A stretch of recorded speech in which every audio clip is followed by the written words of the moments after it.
All right, Mia? Hello, Angel. Okay, so yeah, carrying on right from the previous video, that takes us into Dragon's Hideout, which very much like Nora is just a separate chapter that starts without any real introduction, and this is the big mission where Jodie and all of her CIA friends, who she can't stand, are all going to go on a mission to this country and uncover their condenser or the rift that they've opened and get it closed, because otherwise it's very dangerous.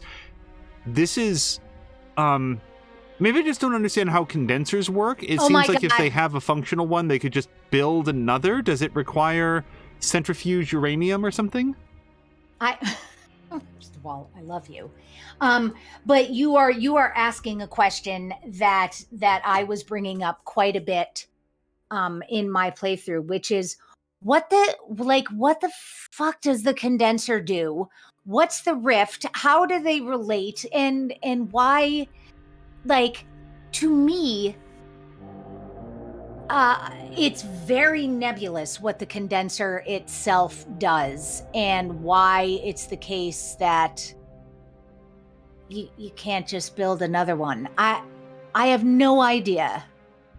I guess it must require some sort of rarefied materials, and if they blow it up, then it will be very difficult for them to replicate. But then also this one is at the bottom of the ocean, so maybe there's also limitations on where a rift can be opened. I think that we are putting much more thought into it than the writers did. I think that they thought, hey, submarines are cool. We're making a video game, so we don't have to like build a giant tank like in the Abyss. We'll just put in submarines. Right. Thank you. Okay, because I am glad that was a head scratcher for you as well. And it's a shame because, I wound up being fairly crabby about plot inconsistencies for my last episode, the last few chapters. Because it feels like you had shared at the beginning of our conversation today, we just got a whole pile of new characters and plot elements just chucked at us in the last couple of chapters, and it just seemed it seemed like it was rushed. That's what it felt like. It would be. We need to jam all this in. Yeah. Yeah. No, you're right, and it takes me back to what we were talking about with Navajo, where Jodie stumbles upon a situation that just happens to be perfectly matched for her exact experience and skill set, and how I thought that it might have been a lot more interesting if it was something else altogether, something in the greater David Cage-averse that, would, something that wasn't just rifts and entities coming through. But right here, where you would want to have there to be more clarity and an expansion on what the game is actually about, what the main story is, what they give us doesn't make a lot of sense. Why would this country build their condenser at the bottom of the ocean where it would be so difficult to interact with and do anything, this huge facility that they have to build down there to monitor and experiment, which would lead you to believe, well, maybe there's only specific locations in the world where this equipment can function. The veil is thin enough that you can make it work. But then what are the odds that the other place would be immediately outside Dr. Defoe's office? Right. And which also, by the way, not that I'm complaining about the stylistic choice, but I swear to God, I thought I was in a spaceship. I thought I was on the Enterprise in that building, because it was designed with this space age feel. And then you look through the windows and there's this kind of nebula outside, but that's not a nebula. That's the condenser or the rift or the black sun. And I don't think it would be a condition. I don't think it would be conditional. I think they were doing it. I think they built it where they did to keep it hidden from view, maybe. Or are these condensers built where a rift already exists? In which case, then I mean, if the rift exists, then aren't we just fucked? Like, I don't understand what we're supposed to understand Right. about the rift and the condenser. And also, like, let me just say this out loud. Why is Jody always the only person who can handle this? And then when she gets into whatever the situation is, Jody, you're the only one who can shut this down. Jody, you're the only one who can handle blah, blah, blah. Like in Black Sun, for example, she doesn't use Aiden. So what is it specifically about her that is, you know, the only reason that makes her the only person who can handle these scenarios, especially when she's in them, she doesn't use her one special unique skill. She says, "Not now, Aiden." I'm so confused. Yeah, I don't. Well, first of all, let me say that I was right there with you when Jody like woke up in Dr. Defoe's office and walked over to the window, and you see that like giant swirling, you know, what we come to know as the Black Sun, and I absolutely believed, oh my God, Jody is on a craft that is currently in the spirit world. And they're like going around and exploring, like they're mapping the Fade or something. Like, and then we find out that's not what it is. But I had the exact same reaction during that shot. The only thing I know is the condenser opens rifts, and then the off button breaks on the condenser, and everybody's fucked until Jody and Jody alone can go in and fix it. They build the condenser. They forget to put an off switch on it, and then they have to like send in this. Teenage young woman to go fix it. That's what I know about condensers. Okay, thank you, because I was really like, am I just in a bad mood today, or is it? I mean, you know, that's as likely as it to be true as not. But or is it the case that I'm just not grasping the obvious situation that anybody else could understand? You know. So it's quite a relief that you are equally as confused. This was also the episode that, as far as I remember, introduced me to the idea of the infra world. Thank you! Now, when I watched your VODs, Willem Dafoe actually says that when he's driving Jody to the site of the condenser accident in the condenser. Right. He actually does, and I just didn't pick up on it. But once you know to listen for it, it's like, oh no, this was introduced earlier in the game. But yeah, in this chapter, all of a sudden everybody's talking about the infra world, and I'm like, why is that what it's called? Does it do something in infrared light or something? Like for real, if you look at this in infrared scopes, do you see something different? Why is that the name that they chose? And again, unexplained, which is fine. I don't need like a dictionary description for everything. But yeah, that's what we call the spirit world, everybody. Right. And also, I had mentioned, like, I talked about this as well, but I had mentioned that I could not remember the other time that it had been mentioned. And so thank you for refreshing my memory that it was in the car on the way. But what I'd said was, whenever it was that they first dropped the infraworld word, when they did it, they talked about it as if this were a known quantity already. And for me, it was like, wait, am I supposed to know what that is? And I know there's like a piece of world building that comes with people, you know, characters knowing something that the audience doesn't. But this didn't feel like that. It felt like, I don't know, kind of feels important for me to know what the fuck the infra world is. Like, and did I miss something? My memory, and you know, now I'll want to go back and look, but in that car ride, I think Dr. Defoe's actual dialogue is they've opened up a passage to the other side. They're calling it we're calling it the infra world. Like, I think he does introduce that word for the first time, not only to the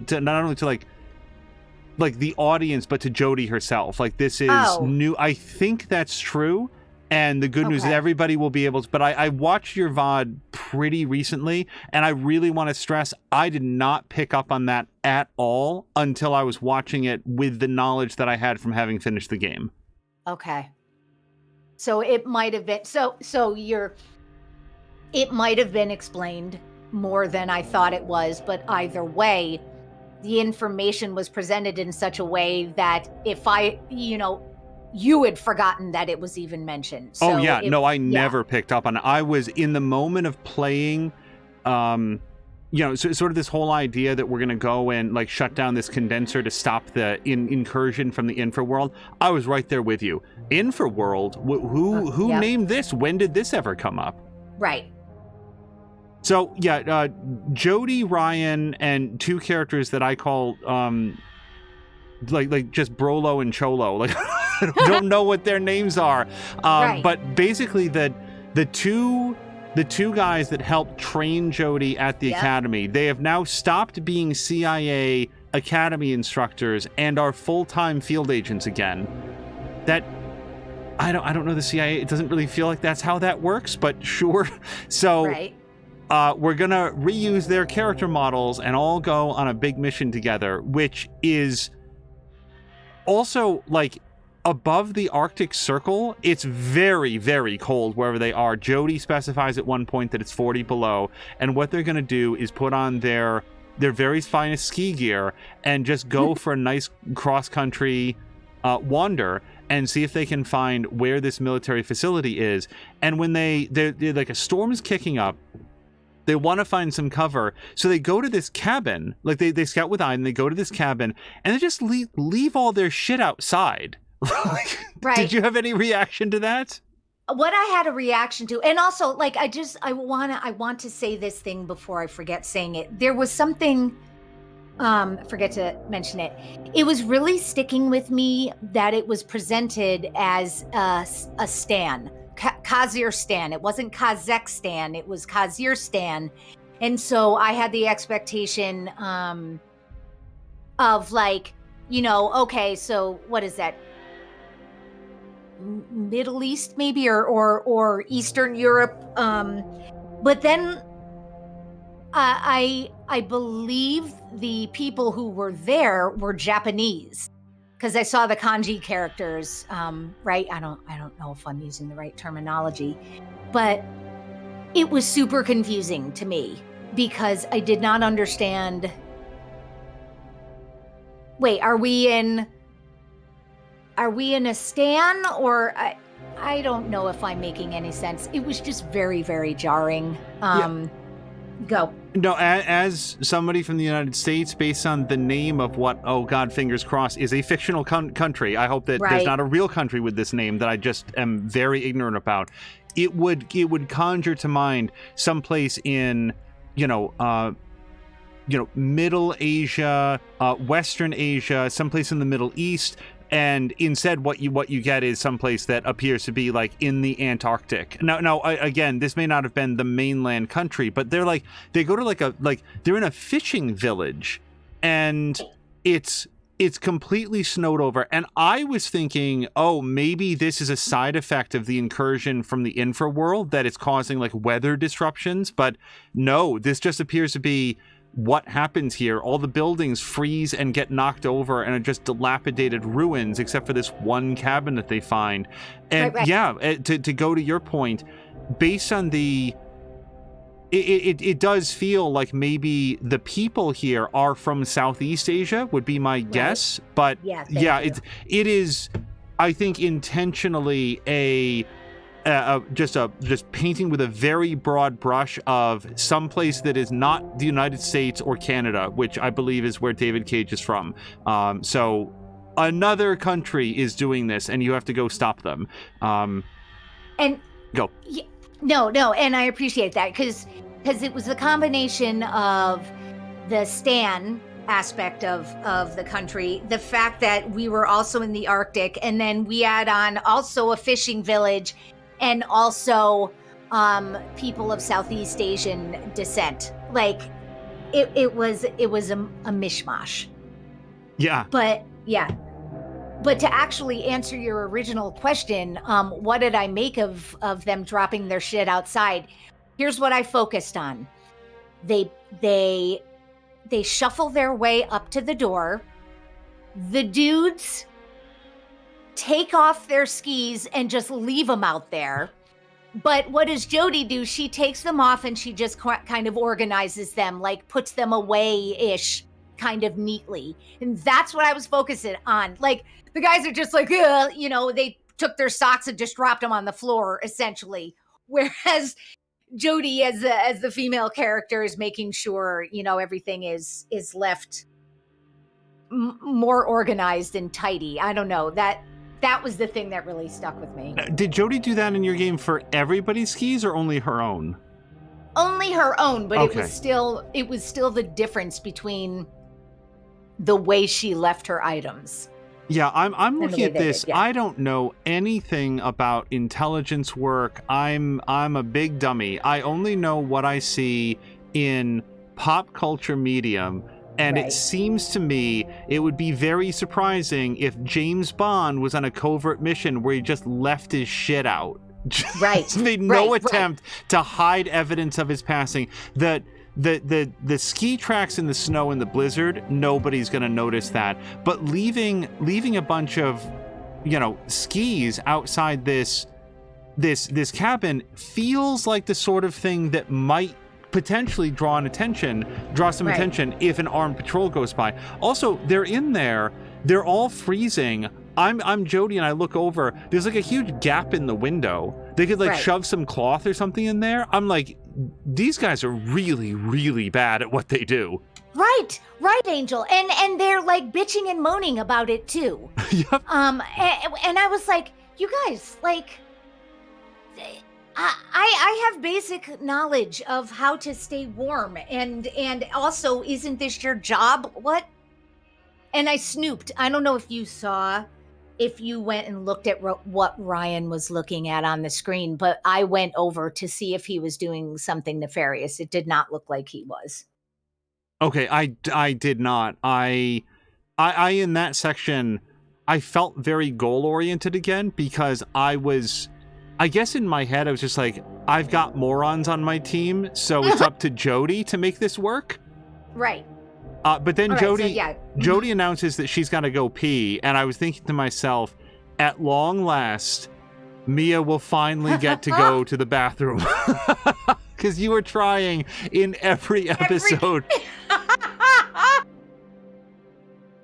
Yay. And then, sure enough, the patrol goes by. They don't notice all of the evidence of recent human passing, and now we can follow the armed convoy. And so Jody and friends go in there and neutralize the guards. What am I saying?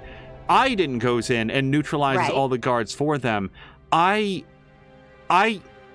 Again, the game has trained me to care about surveillance systems, and yet Right. this section seemed extremely surprised that I wanted to neutralize the guy watching the cameras first. Right. And just quickly, I was curious. After she peed and she sees the trucks going by, did you go back to the cabin and tell the guys, or did you follow the truck? I went directly back to the cabin. Was there a different choice? Did you follow Yes. the truck? Wow! Yeah.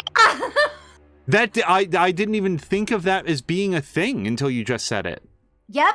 And so I'm glad for that, because I imagine that you did go back to tell the guys, and so we'll get to see what it looks like otherwise. But it was one of those situations where clearly the expectation was that we were supposed to have gone back and let the guys know, because we went from being outside as Jody and inside with the three of them. Oh, Or interesting. four. Oh, Mhm, that the sounds four of them, yeah. terrible. Yeah. It just All right, didn't so- account for the fact that you had gone there alone. Mm-hmm. Oy. Okay. Yep. All right. So go on. So Jody and them go in there, and I guess this is where they discern that, oh, this is like a submarine bay. The condenser base must be underwater. And Ryan, who is the senior officer here, Oh, I who's love this. presumably been on more ops than anybody else, seems completely unprepared for the idea Yep. of something unexpected. Well, now what are we supposed to do? This is great. Just great. I was like, You're such a baby. Yes, and I love that you picked up on this because that was happening for me as well. And I'm going, he's not able to offer anything. It's up to Jody to figure the situation out. But then as soon as she does, he's like, well, Jody, do this, that, make sure you got this. Like, he's immediately ready to get in there and tell her how to do her suggestion. Yeah. All he does is criticize. It's... Yes. I did look up because I was curious. Eric Winters, who's the guy that plays Ryan, he's on some like show right now. It's not like 911, but it's something, The Rookie. That's what he's on. I don't know if he's like the main character, but he's on like some Fox show called The Rookie, I think it is. So He's gone on to have a successful career. Anything less, and I would have wanted to just like ping him to say that he, as an actor, did a really good job. Right. Crafting an incredibly dislikable, smarmy jackass. Oh my God, that's exactly... I said something to the effect of the man who the voice actor for this did a great job being a douchebag. Like, the acting was great. It's just that the character that he was playing is a total piece of shit. Okay, so go on. Which is all the more surprising that, the more it goes on, the more it feels like the writers really thought that Jody would like wind up with him. But we'll get to that. It's so odd. Hopefully people listening to this have like seen the playthrough and understand where we're coming from, because it's like Padme at the end of Revenge of the Sith winding up in a romantic relationship with Anakin, Darth Vader and all, just like, well, I've arrived where I needed to be. Right.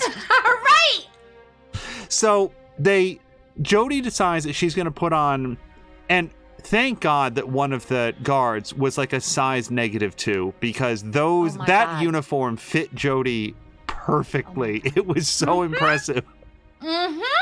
And they get into the sub, which, despite not having any idea that it would be underwater, they just naturally intuit how they're supposed to pilot this thing.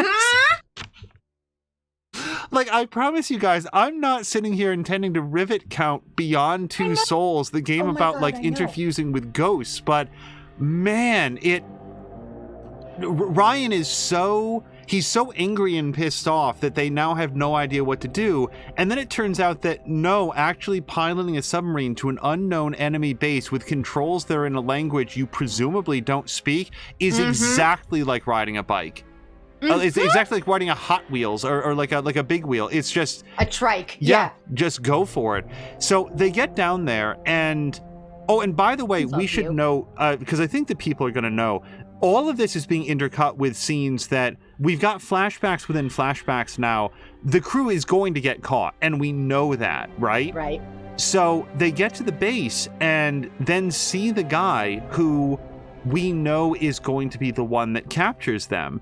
And I have to say that I did hesitate and like, what are we supposed to do? But I'm very curious to hear, how was your entrance into the base? How was your ingress here? It was a lot of me trying to find the edges of the space that I could navigate. And when, Ryan did his, don't get caught, Jody, I ignored it. So it was pretty uneventful. I just happened to get to the character they wanted me to. It was pretty haphazard. And was he yelling at you at all? Because I dawdled just a little bit, and he started to whatever the name of that I was just thinking in my head is the general. I don't know what his rank is in this hierarchy, but he's the dude in charge for sure. I didn't go immediately over to him when it seemed like that was what I was supposed to do, and he started yelling, so it was like, okay, let's Iden up, and took control of him. Angel, were you saying Iden up on your own? Yes. Why? Because I was saying that we're using the same phrases. It makes me happy, that's all. All right, please keep talking. Oh, okay. Now I'm concerned that maybe I did pick that up from watching your VODs. I don't remember how early that came in, but either way, it's great. And Yay. yeah, we get all Idony, and that's why I was curious. Were you like, I immediately failed. I am not good at like going undercover with Aiden because I just immediately stumble into a situation where Aiden gets knocked out of control and then bad things happen. It's happened every time the game has thrown that at me. What point was this specifically? Was it the containment field point where Aiden couldn't get past it? This was slightly... Oh, why? Was that where you got caught? Because I didn't make it that far. I took control of the general. He started to escort, as Aiden started to escort Jody inside. And again, for like the third time in a row, I looked around and said, oh, look, there's this surveillance room. It's got a picture of a camera. I should probably go in there and deal with the cameras. And for the third time in a row, the game that taught me to care about cameras and surveillance said, haha, no, just kidding. Because when I went to go into the surveillance room, Aiden got knocked out of the, the general got like shook. I thought like he's the dude in charge. He can go wherever he wants. No, because he got like shook on the shoulder. Aiden got knocked out. He turned around and saw Jody there in her like pretend costume and immediately arrested her. Okay, yeah, no, I didn't get that far at all, I don't think. I think they were sick of me walking around and accidentally like smacking into crates. And so like, I think it was just that I was just acting too suspicious. I don't think I took control of anyone, which is really interesting. Oh, okay. Yeah, I don't know. Yeah. My guess is that if you take control of the general and just walk straight and don't I think that you can get further in. And now you're making me wonder if when the general passes through the containment field, if that knocks Aiden out. But I don't know because I got caught, and then that then brings us to the scene where Jody's captured, Ryan is captured, Ryan is being tortured, and I, as Jody, am saying, like, no, don't. I love him. Don't hurt him more than this. And just like... Wait. Were you saying I love him?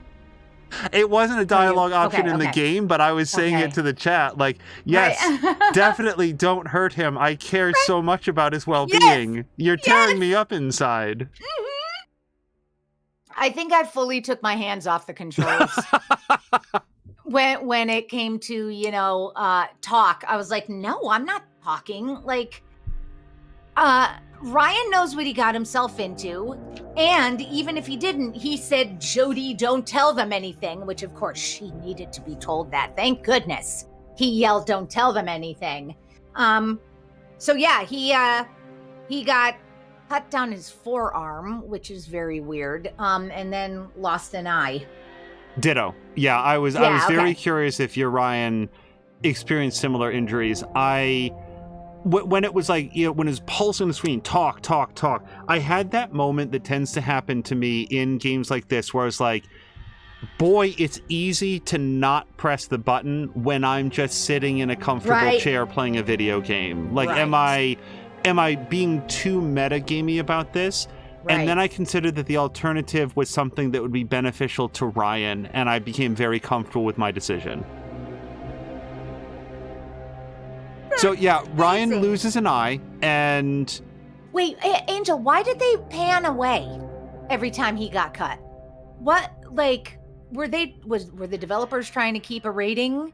I think it's just the technical difficulty of it's like, why does the camera always pan away when somebody's getting dressed or undressed? I think it's difficult to animate certain things so they have somebody step in front of Ryan so you don't see them scooping the eye out. Okay. That's my guess. I think it's a technical and maybe a rating thing as well. Like, you can show that someone has lost an eye, but maybe not the losing of it. The egg spoon that you're using to scoop it out. Right. Because she just kept looking down at her lap visually. All right. So anyway, thank you. So go on. I have to say that I also might choose to look away. Like I'm no Right. Ryan fan, but there's certain things that I would also prefer not to have in my memory. Yep. So, and then, oh gosh, this is maybe a part that I'm a little bit vague on. Something happens. Is it that she like interacts with Iden to get loose?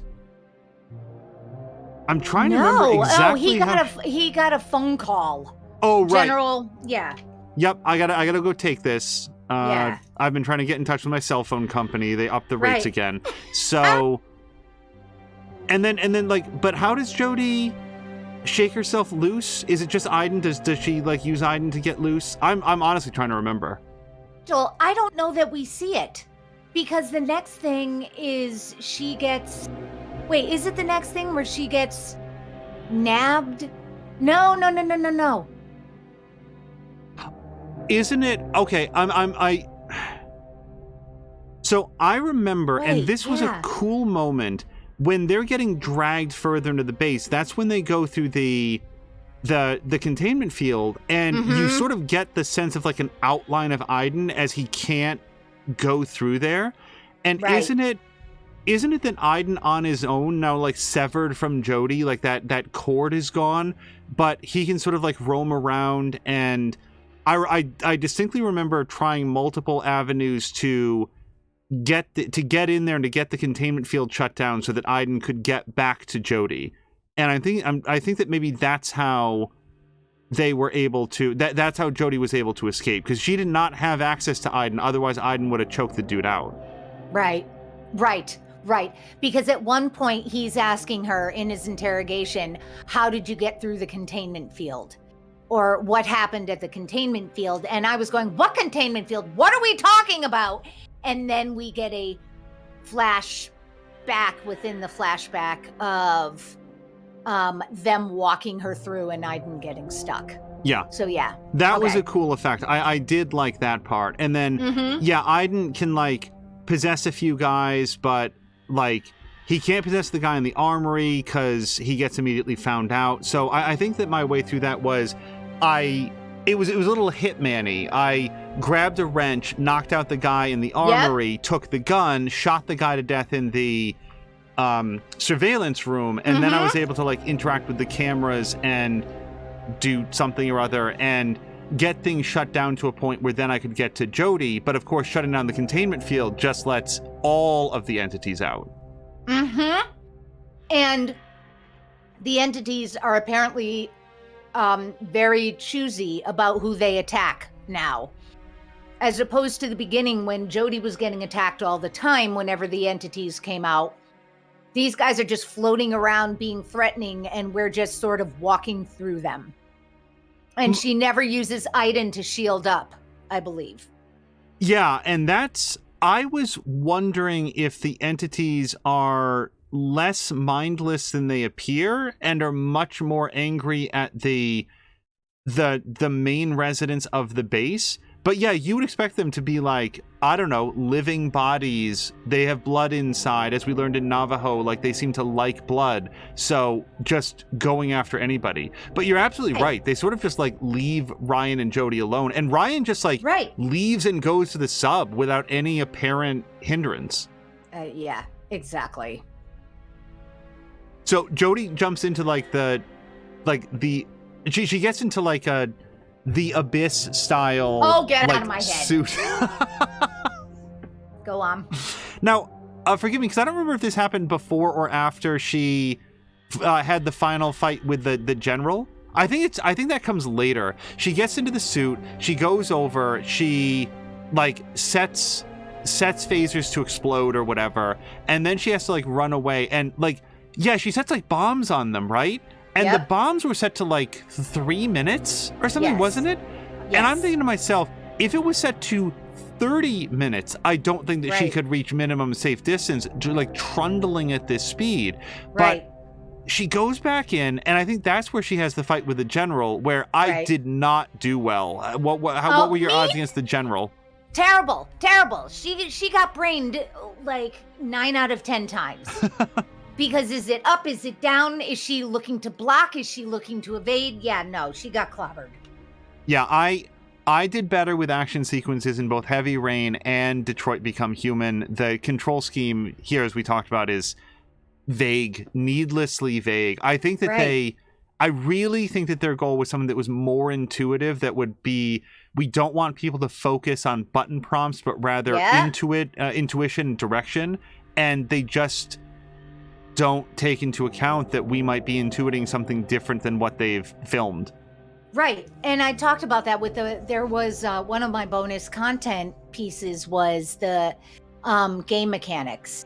And they talked, did you see that no, video? I glanced very briefly at the bonuses, but didn't watch any of the videos. Yeah, well, and one of the things they say is we wanted it almost verbatim what you said. We wanted a more intuitive experience where people focused on the action rather than the correct buttons. And we had a lot of play testers, and after each one we discuss and make adjustments. And I was like, really? Like, people tested this and were like, A-okay. And the point is, they reflected exactly what you were suspecting. Okay, yeah, that's good to know. Yeah. One of the slight frustrations about games with like unlockable bonuses like that is that I may not have that one. I'd have to like go through and check which bonuses I got versus not. Like it looks like one of them is actually a character test for Detroit Become Human, except I don't think that I found that one. So I can't actually see like what the early versions might have been like, which I'm sure it's online somewhere else. Yeah. The other thing that I noticed during the fight with the general is that he suddenly develops this like Joker laugh. Like he's like, yeah! Right. It is sufficiently established, game, that this is the bad guy. Yes! I don't think that it needs to be a supervillain also. Right. He doesn't need to be quite so arch. And yeah.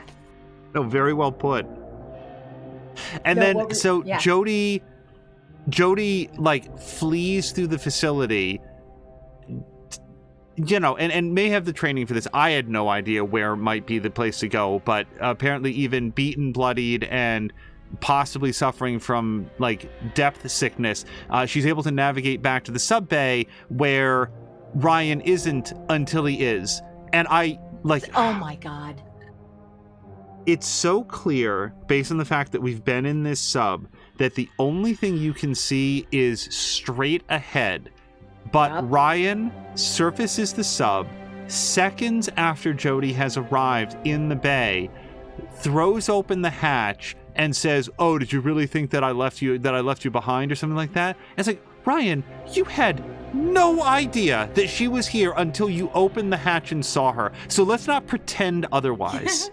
Right. All right, so going on. And also, like, of course I thought that you left Ryan, because why did you pull the sub out of the bay? Right. Where did you go? Right. You just like just warming up the engines by doing little donuts down there. There was no reason for him to have left the bay. It is exclusively to have that moment of dramatic tension. They're like, "Oh my God, Ryan left me behind," and it's like, and then he comes up and it's like, "But Ryan, you still left her behind. This is still greater danger than it needed to be. It doesn't work. There needed to be a reason for him to leave. They couldn't think of the one, so they just had him act like this bravado saving hero, and it's just it doesn't work."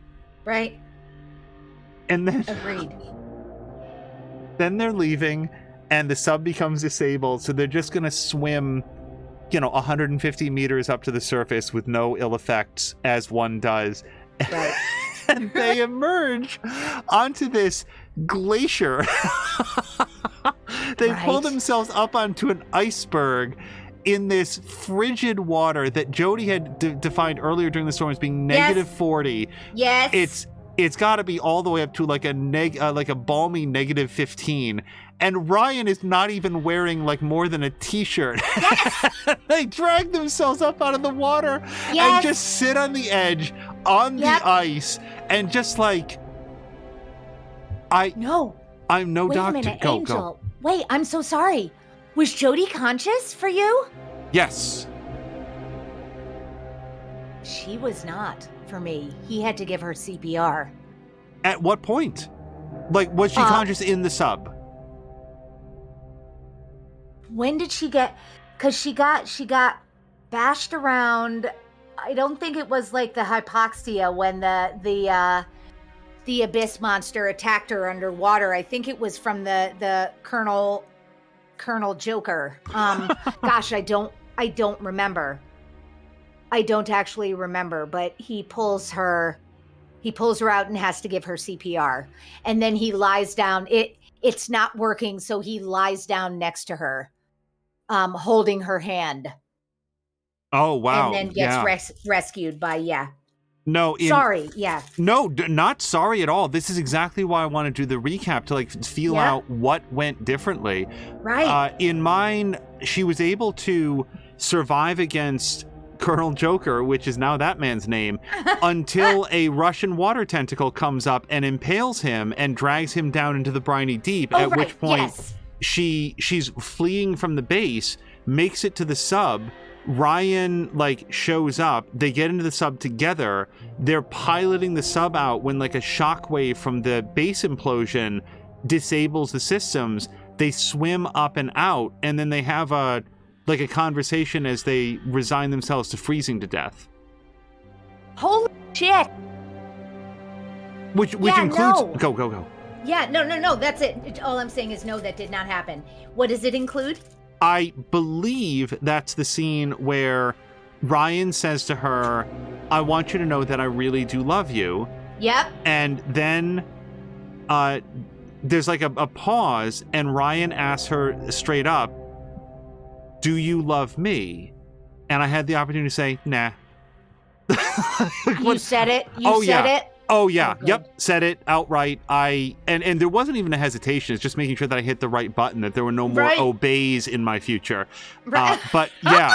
Oh, Mia, I love that part of your VOD when you say, can you imagine hitting obey there? Oh, my God. People watching need to know. No, don't be sorry. It was great. Oh. These moments like that, we are not in communication at all. I loved it. It was so funny. Can you imagine hitting obey? Why, yes, I can, Mia. Let me tell you all about it. We've got to do a cut. We've got to do a little clip of that. All right, go. All right. But then Cholo and Brolo show up, and like they have like why even were they here? I'm sure that there's a great DLC chapter they planned for those two on whatever they were up to, but now they've shown up. They've somehow found maybe they have a GPS tracker, whatever, and they have one of those armored trailers, those armored personnel carriers, and that's it. Mission successful. We blew up the condenser and closed the rift and stopped the evil people, and now we all get to go home for a hero's welcome. And I thought to myself, okay, this was a good size episode. We did it. The end of the game. Cut to credits. Jodie's gonna get her payoff from the CIA, and they will leave open room for a sequel. And then the game went on for like another 90 minutes. Which does bring us then to I had a very important question for you. So for Dragon's Hideout, the whole sequence that we just talked about, I had no percentages at the end of that. Right. Okay. Thank you for reminding me. Yes, it said something to the effect of, this is age-restricted content. You're not going to get percentages if you don't meet the age restrictions on your PSN. Right. Or something. Yeah, okay. Okay. You got the same thing? Yep. Okay. Yeah, that was frustrating as fuck. And then it's the only chapter that does that. I was worried, did I lose internet connection or something? No.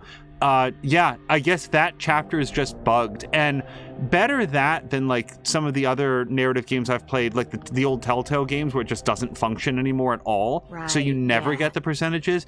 I was curious if you had gotten it, and it's good to know that it wasn't just me. Yeah, thank you for bringing that up, because I desperately wanted to know what happened to you in that situation. All right, so go on. So that brings us to the final chapter, the final like main chapter of the game, which is Black Sun, which takes place back in the lab, and this is now our second visit to like the final form of the DPA lab, and it didn't occur to me until like watching some of your VODs how like we see Jodie throughout the ages, and they do all sorts of things with her hair, what she's wearing, you know, how old she is, if she's like, right. you know, the youngest version of herself. But they do all sorts of things to demonstrate the passage of time, and I didn't pick up on as much how the lab changes over time, because in first interview, the whole lab appears to be like a waiting room and Dr. Defoe's office, which is just right. this like cubby, and then you get to see in like Night Session where it's a little bit more elaborate, and they've got like this and like earlier than that we do get like the observation room, but it seems like maybe the sort of space that's used by multiple different offices. But now Sure. in Night Session they've got like this, it's a smaller, more open lab. It's where they've got like a little like television set for Jodie and two little like CRT monitors where Nathan and Cole are working in this back room where they just got like piles of equipment, some microscopes, you know, science stuff. And then you get to see in Separation the lab is expanded once again. It's got like way more high-tech equipment. There's like I think you described it as this open air, very dangerous looking thing. It looked like a red spiral thing that was like flashing very menacingly.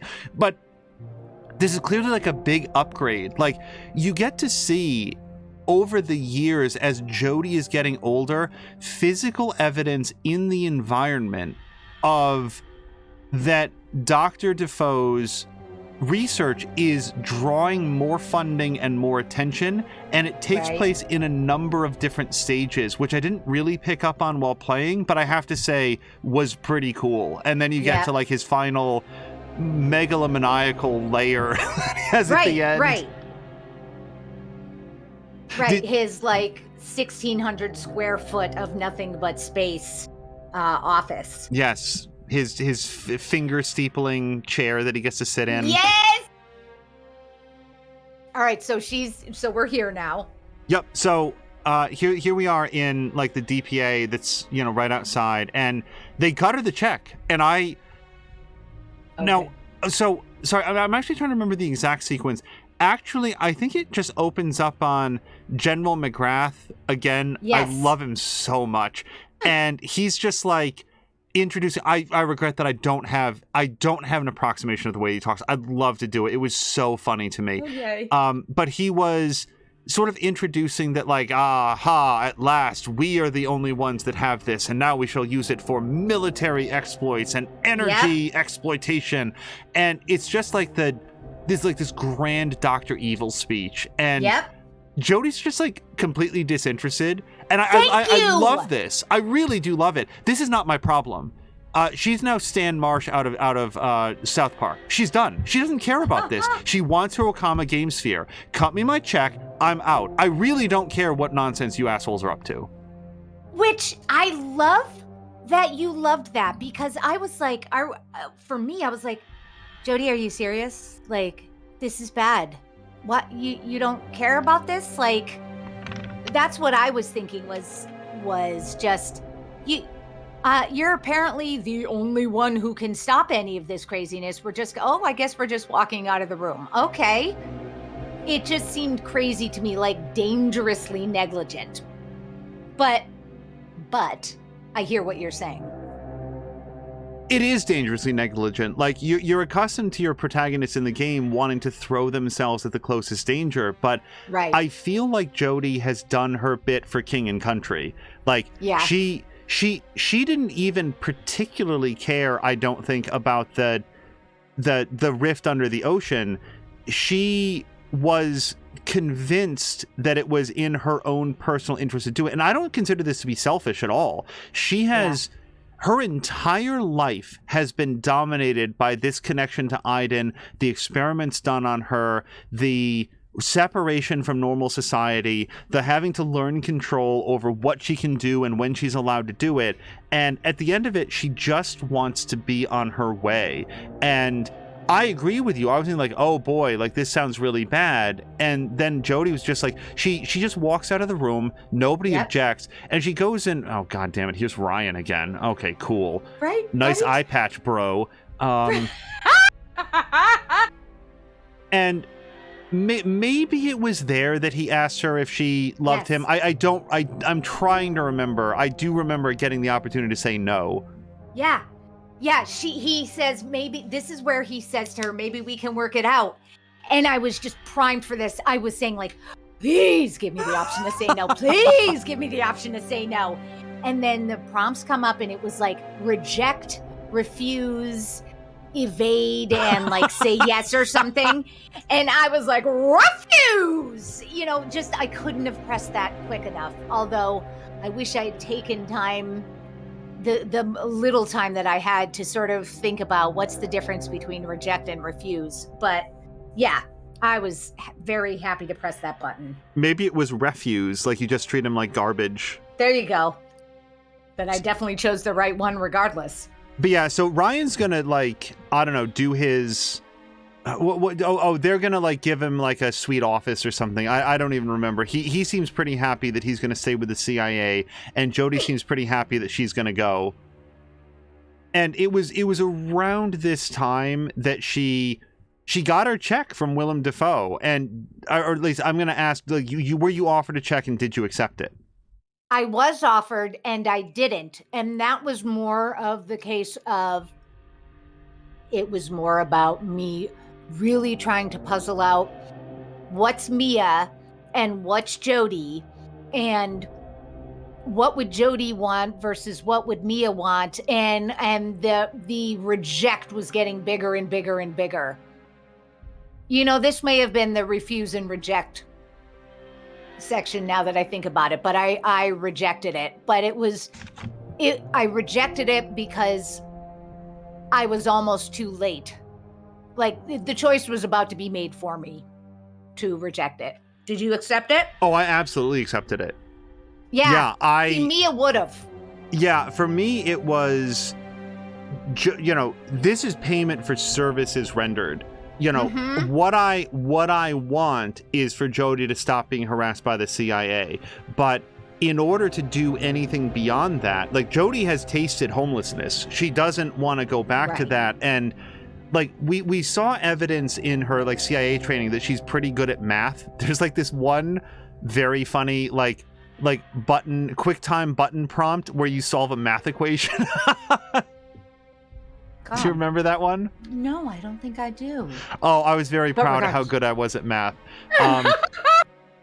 But like, so Jody's bright, but she has no employment history. Like, she can't. Right. I honest to God, I'm thinking to myself, Jody is now a young adult. She has no education history and no work history. And I only know, everything I know about international espionage comes from the Bourne Identity. So all I know is that she's probably not allowed to say, like, call my boss Willem Dafoe. And even if she could, it's Willem Dafoe. Like, he's so evil that's not a great reference. So you need to come up with some other way to finance your life. And $500,000 at least gets you a start.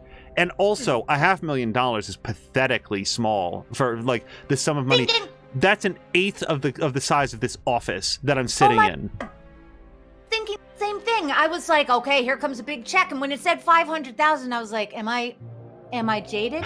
That does seem small. Is this the first installment? Oh my God. Okay. Thank you. All right. So go on. And so, oh gosh, you know what? And I think that's the scene. This is one of the major things I really want to talk to you about. Oh, good. He cut to the check. She, at least in my game, accepts it. And then Willem Dafoe says, I've got one more thing I really want you to see. And he, not literally, but he opens up the side door and he says, I've been working on this. This is great. Let me show you this. And he turns on this spectral projection of his wife and daughter. Yes. Before I say anything, I want to hear your thoughts on this whole event that occurs. Okay. Including what happened, by the way, for you. Okay. The first thing for me was, what was Cole warning her to be careful of? Cole says to her before she goes in the office, no matter what Nathan says, just be careful. And so I'm waiting with bated breath for finally we get the villain reveal. Here's the villain reveal. Here's the villain reveal. And I don't know. Once they showed what was the wife and daughter, I still was like, well, what was she supposed to be careful about? Like, he's not asking her to do anything in this moment. No, or he was, I think. I don't know, but I should probably let go of that be careful line, but I don't feel like that was ever clarified what it was. And so you can tell me your thoughts about that. And the first thing I thought, we see the two of them who are quite obviously screaming in agony. And he's sitting there looking at them. Willem Dafoe is sitting there looking at them going, isn't this amazing? I get to talk to them every day. And I'm like, dude, like, were you this husband in real life? Because how are you not seeing how much agony they're in? You fucking idiot. And then he asks her to, I don't know what he asks her, but I did not have a lot of time to choose, and I allowed him to use her as a conduit to talk to them. And, you know, all that was being said is, you're killing us, you're hurting us, or Mom said, you're hurting us, please let us go. And he basically doesn't really hear that. He's just like, isn't it amazing? I get to talk to them and soon I'm going to be with them, which that did not make any sense to me. Like, what, how? And then I have her like try to reason with him. Jodie tries to reason with him. And then she just walks away and leaves the office. And I was like, seriously, Jodie? Like, what are we? We're just gonna, they're in agony. They're in torment. We're just, okay. Once again, we're just walking away from this. Like, so that was my whole experience. I'm 100% with you on the, Okay. like, I really loved the idea that Jodie would just be like, oh, cool, like more international machinations about controlling the infraworld. I'm out. Yep. This doesn't concern me. Give me my Right. money and leave me alone. But when Right. I saw, when it came down to a very human level, so when that machine turned on, and I don't think that I talked about this, but at first I was like, sometimes when you're playing a game like this, your mind is working very quickly along what you're Right. seeing, and there's just no way to, you don't want to pause it to like talk through all the reactions that Right. you're having. For me, it was, first of all, as soon as it goes on, you're watching two people that are in just abject suffering.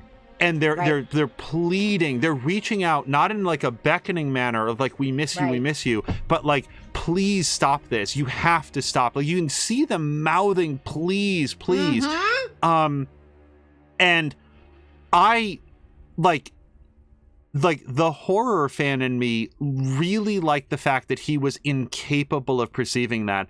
I don't think that this is a writing or animation. Like, sometimes you'll look at things and be like, okay, the animators did something other than what the writers want. No, this seemed perfectly calibrated to make you realize that that he was hurting them, he was torturing them, but his need for their presence outweighed his ability to understand their, like, to have any compassion for what they were so clearly going through. His Right. grief was so blinding, and the effect of this. And also, I started to think to myself, I think that they're actually trapped there. I think that he turns this on to see them, Yep. but I think that they're always there. I think that he's like put them Right. into like a Ghostbusters ghost trap, but one that Mhm. leaves them in constant pain, this searing, ripping pain that's Right. like tattering their souls.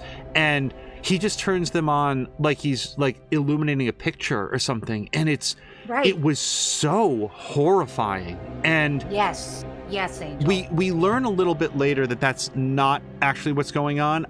If if I had taken a pass at the script, it's what would have been going on, because we'll get to that in a short time. But it was, and then from there, it sounds like we had a similar experience.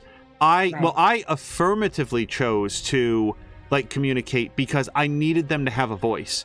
I needed to say for them what they were clearly not able to communicate. Same deal. You have to let us go. Let us die. Let us die, Nathan, is what Mom says. And he's like, no, you're making her say that. Like he can't hear it. Nathan is an extremely sympathetic villain. It gets silly with like, where it goes, but I can see how his unresolved grief, like he just couldn't get through it. And the further that he went to his research, he came to the conclusion that maybe I don't have to suffer. Maybe I can have my family back. And the knowledge that he picks up from very, very young Jodie in Hauntings, I think it was, that his family wasn't gone, that they still did exist, that there was a place, a space that he could be with them again. I think that maybe at first that started off as very abstract, but the closer that he got to that goal, it was like Indiana Jones reaching for the Grail. Like, it's so close. It's right there. Yeah. And he needed somebody to pull him back. And I did Reason as well. I was very interested to know what you would choose there. I did Reason as well. And I did it multiple times as this unfolded because he's a scientist. And I felt like that had the highest chance of getting through to him. Maybe that's short-sighted, but that's what I was reaching for. Yeah. Which makes sense. Now, how did you feel about her walking away? I tried to go back in. You did too? Oh, yeah. After I started walking over to the elevator, and then I really cratered the pacing of the scene because I was like, really? Yes. Really? There's nothing I can do? Because, again, walking away from General McGrath is, I mean, it's hard for me personally, but not for Jodie. Like, she's done it all. It's just going to keep going. There's no end to this. Also, I did take note of the fact that General McGrath had said, we found a way to like, tether spirits to soldiers. So, also, sorry, go ahead. No, I'm so sorry. Finish, because I keyed in on that too, and I was like, wait, when? We did? Where? What I took from that is that this is more evidence that they can let Jodie go. They can now like have good, loyal soldiers like Ryan, like shackle themselves to malevolent spirits that will like follow orders. They don't need Jodie anymore. They have now surpassed that. So I have to say that then it did catch me off guard when they were like, we're not going to let you go after all. But prior to that, I like when it was like watching two innocent people suffer, that was when I definitely wanted to go back in. And no, they don't let you go back in. Jodie goes to the elevator and she gets Nora'd. They're going to grab her and like inject her with this neurotoxin that's going to paralyze her and leave her in a fugue state for the rest of her life. Yep. I wonder when that kicks in, because it seemed like they had, I don't know what the like layaway plan is on toxins, but they had her trussed up and injected, and just then as soon as they're let out, she's fine. I mean, I know that Aiden has some healing abilities, but it was weird. Yes. I did think it was interesting that in the reveal, what you're seeing is her perspective. You're seeing through her eyes, and the people who are talking to her are looking up. And I was like, why are we floating? Like, what? And I'm glad that they then showed that she had been, whatever, mechanically, physically, like, propped up higher. But it was interesting. It was an interesting choice. Yeah, and it raises questions on why. Like, why would you do that? Except, like, I'm not even sure from, like, a cinematic point of view to, like, be looking down on your oppressors. But I guess it was just to give it an unnatural, like, this looks weird, and I wonder what's going on. I think that's probably where they were. Now, with Aiden, did you... I missed the opportunity. I took too long and missed the opportunity to press any of the blue buttons to interact with her. There were like 3 buttons on her body or on the machine she was hooked up to. And while I was thinking, Jody said, go get help. And then I could no longer interact with her. Did you press any of those buttons? I tried, and Aiden was unsuccessful at Okay. removing, like shutting down the machine.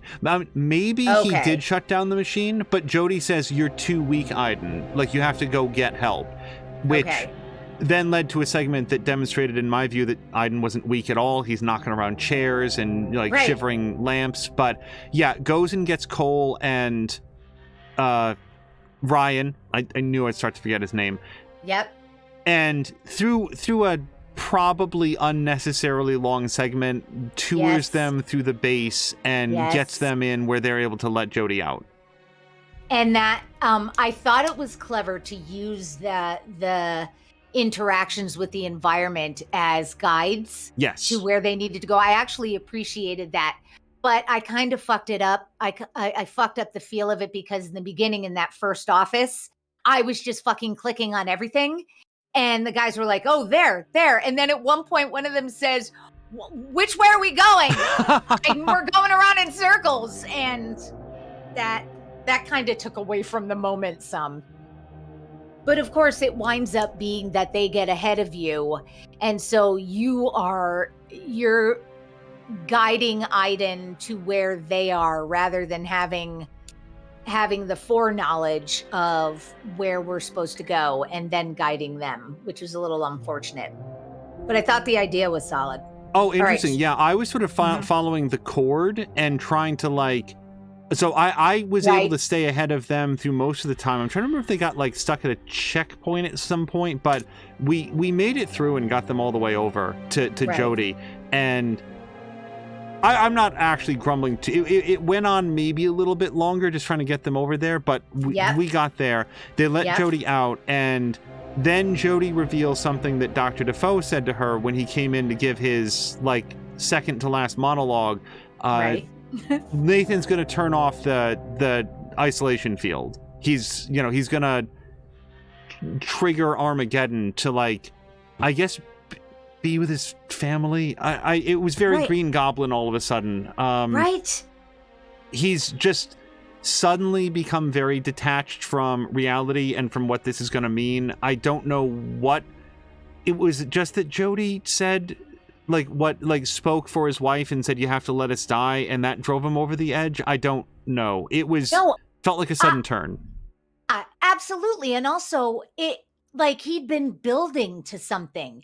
And if the thing that he was building to was simply shutting off the machine, that wasn't some big revelation. He could have done that at any point.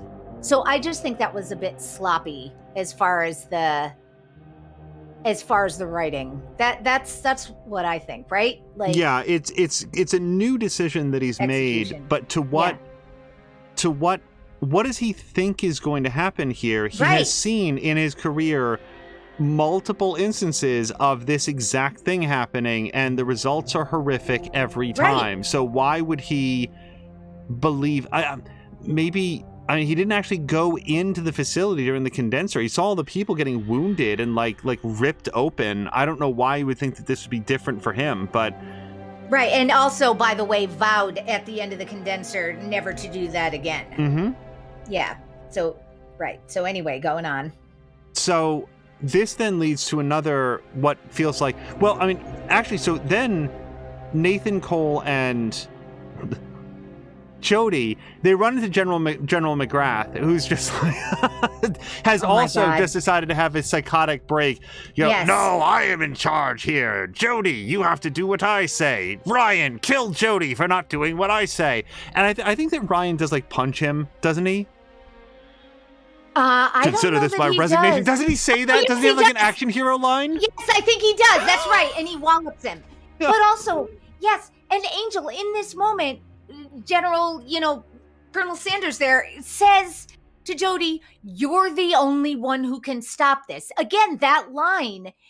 And I was like, why?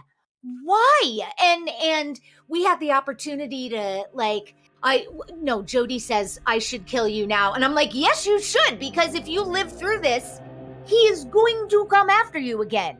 This man doesn't reform. And I don't know why she doesn't take him out, but then as they're leaving, he's on his hands and knees going, "You're all gonna die." And it's like, what is different now for you than before? Like, do you want her to go in or don't you? Why are we suddenly saying you're all gonna die in there as if he knows better? Do you have any thoughts on that, or is it just a clusterfuck? It feels like a clusterfuck. It feels like the third act of Indigo Prophecy, where just the craziest shit starts going on. Right. Where, like, in rapid succession, you have, the reveal about Willem Dafoe's family, followed by the betrayal of Jodie, followed by Willem Dafoe going crazy, followed by the general going crazy, and with very little connective tissue among any of these plot points. Okay. We needed to kick this off into super high gear right now. Okay, great. And so once again, they're running through. I guess we're at the Black Sun now, but before they go, super quickly on the way there, just to like draw back the curtain for like the people who are watching the VODs. The way that Mia and I coordinated this is that I would play a section, and then Mia would. Like, I'd tell Mia, like, the name of the last chapter that I played. So unless you consider, like, the condenser to be a spoiler, Mia knew where to stop playing so that then we could talk at that section. Because these episodes went on the way that they did, when I went to communicate to Mia where I'd broken the episodes, I said, well, the part where everybody puts on their belts. And I didn't want to be more specific, 'cause I didn't want to give away any plot details. But I wanted to ask you, what did the belts do? What was the point of those? So we're running around, and I'm noticing once again, the entities are being very picky and choosy about who it is that they're going to attack and who they're not, which is very different from the condenser where they just ate everyone. And there were some people. I noticed some of the soldiers had this shimmer around them. And I was like, what is that? What is that? Why is that happening? Like, what's going on? And then we find out that they've got these mini containment fields. And I was stuck with that name because I was like, okay, so a containment field is meant to contain something. If this is wrapped around me, am I the one being contained? Like, that, they needed to have named it something else. You know, we've got a protective shield or something, because calling them a containment field was exactly backwards to what it was supposed to have been. No, that's brilliant. I hadn't even thought of it. But you're right. That would have been like a protection field, a repulsion field, ectoplasmic barrier, something else. Right. Some gobbledygook, but calling it a containment field only introduced unnecessary confusion.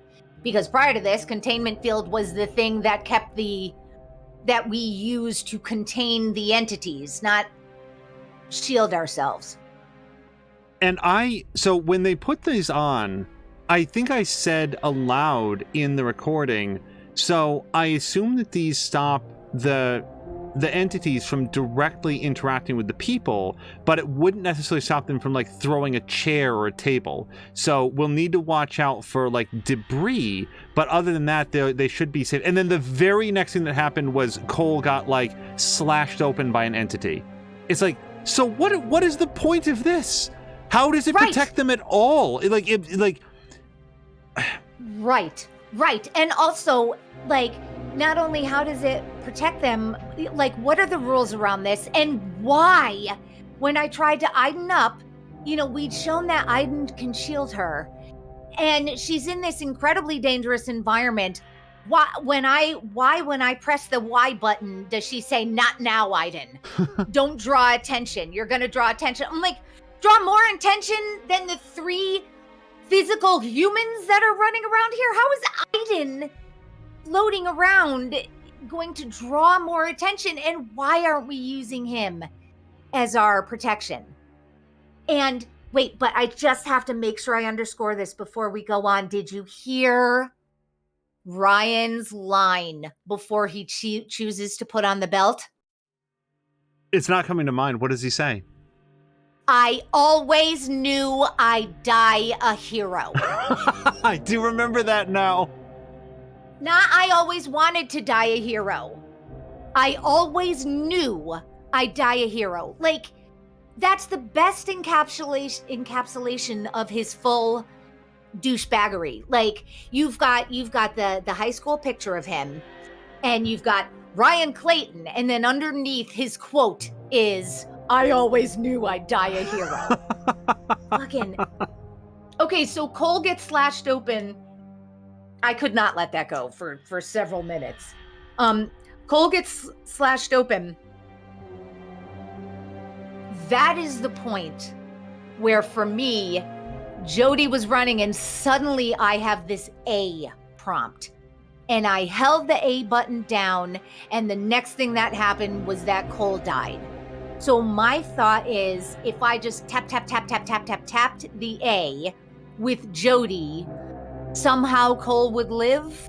Like, what did you do there? My memory, and it's been a bit since I played this, but that I used Aiden to heal Cole's injury. Okay. Cole definitely does not die in mine. I got an epilogue with Cole. I'm so envious. I'm so envious of you. So maybe my holding A was not the thing that killed Cole, but for her, she just immediately starts saying, I can't do anything. It's too late. I lost him. He's gone, blah, blah, blah. It did not occur to me that there was an option to help him. And part of that is because I'd been trying to Aiden up for 20 minutes and they wouldn't let me. So it didn't occur to me that I could.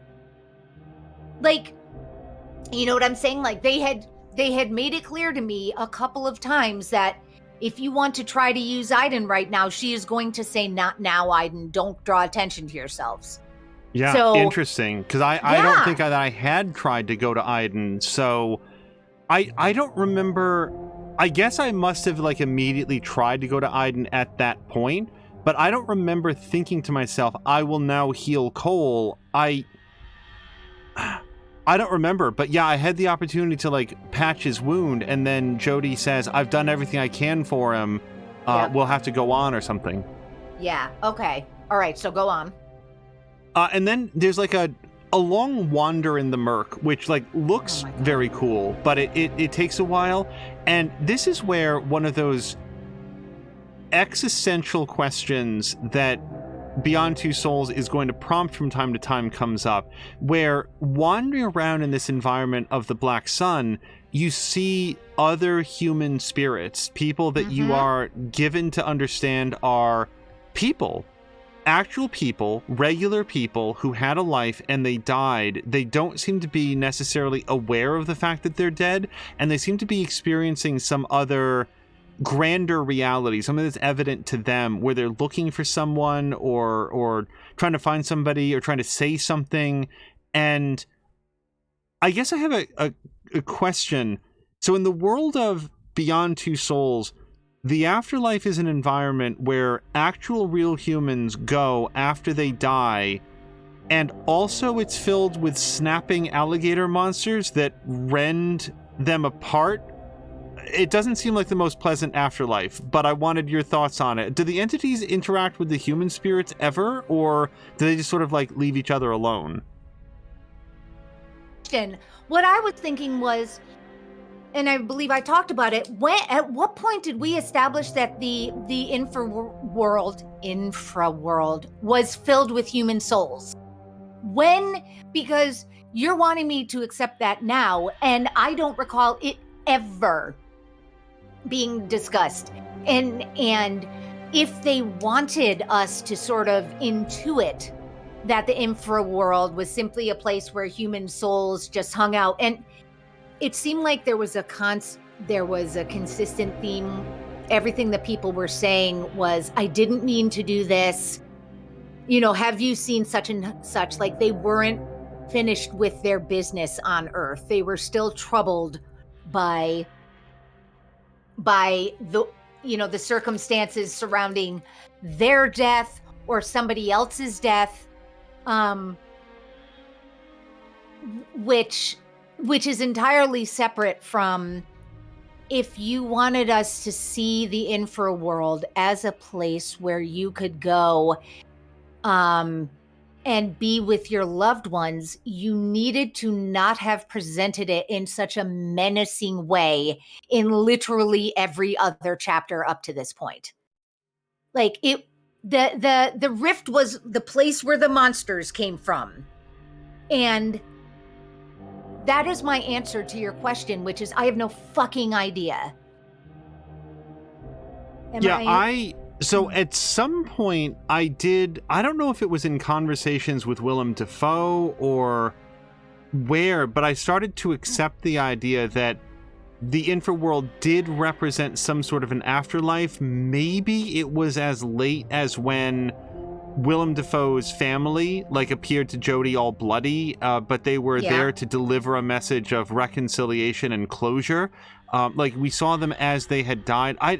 I don't know, but you raise a really good point that there's actually nothing in the story that would make you believe that the infraworld is the afterlife itself. It is where human souls go. Right. Until this closing scene where Willem Dafoe reveals that he's found the spirits of his family, and then you're wandering through the black hole field and you see these people and they're clearly dead and like wandering spirits, as you said, and that this is a breach in the barrier between life and death. But prior to that, there's no actual reason to think that way that I can remember. Right. And there's also no reason to think that it would be a benign place, because the only, as I shared, the only time it's represented is with respect to its danger, the inherent danger involved with it. And maybe the human spirits and the entities don't, they just don't interact with each other. It's kind of like zombies never bother other zombies. They're just there for company, but they don't interact very much. Maybe that's what it's like for the human souls, that maybe they perceive the entities and maybe not, but the entities don't bother them because they're not alive, and the entities seem to care about blood. I'm getting a little bit deep into it. I was just trying to figure out the entomology, the classifications of entities and human spirits. And also, do the human spirits turn into entities after a certain point? Do they lose their humanity and go mad and just turn into crazy monsters after they have been dead for a long enough time? Right.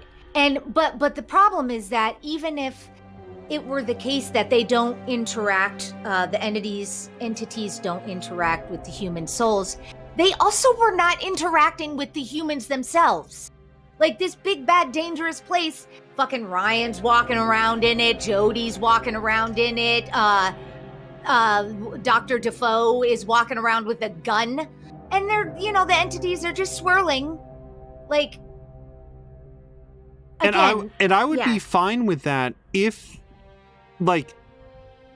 those containment field belts that they put on stop the entities from interacting with them directly, then it would make sense that they could go in there into this space where there's nothing physical to throw at them, so the entities can't take direct action. They, hypothetically, they can't possess them, they can't force choke them, they can't knock them down, except as soon as they enter into the environment, the very first thing that happens is Cole gets slashed open. Maybe I didn't see it. Maybe an entity picked up a screwdriver and drove it into Cole's side, and that's where he got the wound. But it sure as hell looked to me like a random entity dashed through Cole, knocked him down, and slashed him open on the way past. And if they can do it to Cole, and I feel like people who watch the VODs might be looking at this and saying, well, Aiden is limited in who he can interact with, right? He can't possess everybody. He can't choke out everybody. So maybe the entities are the same way. Well, I mean, I guess, but boy, wouldn't it make more sense? At that point, again, what does the field do? What does the belt do? Right. And also the moment, I assume you had the moment where Ryan took off his belt. Did you have that? Yes. Yep. Yeah. The two of them are going through, and Ryan gives his belt to Jodie. Yes. and says as he's giving it to her, "Go before I change my mind." So he's the big hero that he is, because he always knew he would die a hero, is considering taking the fucking belt back from her. But regardless of that, he then is just hanging out in the black sun without a belt and makes it through. Did he make it through yours? Yes. Yeah.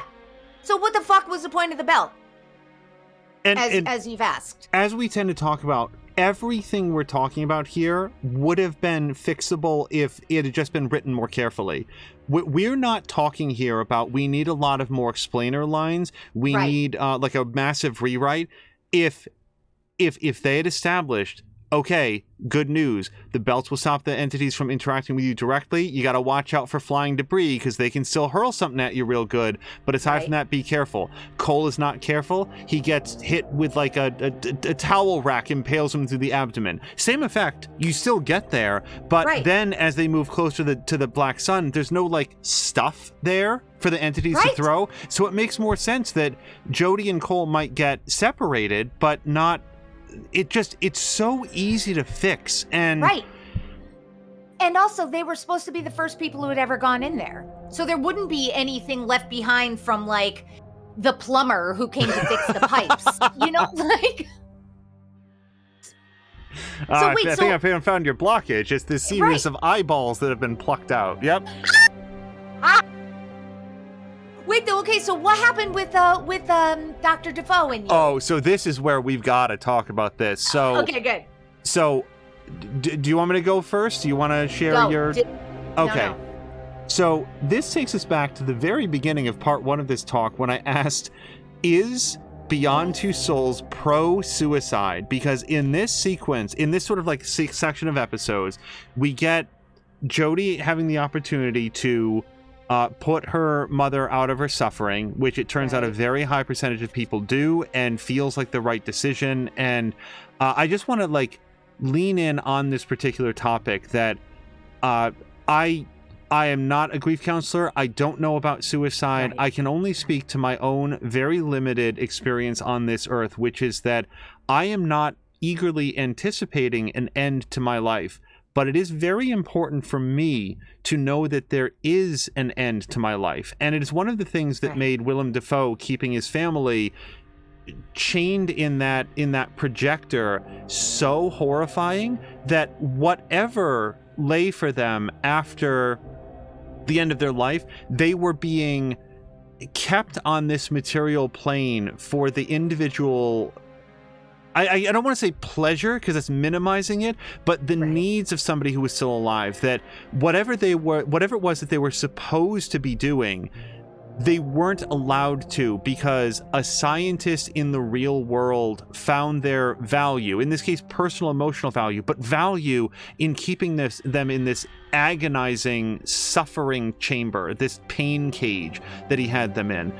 And that's one of the reasons that it bothered me so much. So I don't want to make light of this as a topic, but boy, did it ring weird when Willem Dafoe is now casting about in this black sun field and he's searching for his family because he's just like had this break from reality, and he finds Jody and he's waving this gun around, and Jody tries to reason with him twice, as I recall. I think I chose reason both times for reasons discussed, and then Willem Dafoe turns the gun on himself. I earnestly, I want to share what I said during the thing. I really deeply believe that he was going to shoot Jody in the back. I really thought that was what was going to happen. Then Aiden would have to heal her or something else would happen. Maybe Jody would rise as a spirit. But no, he shoots himself and then on the spot reinstantiates into a healthier, happier, better dressed version who then immediately gets everything he wanted. It's perfect. He shot himself in the head in a moment of rank desperation and arrived in a place where he was happier than he could ever have been because he has his family and they run up and embrace him. There's not even any hard feelings for the pain cage. And then he looks at Jody and delivers your favorite line. It's up to you now, Jody.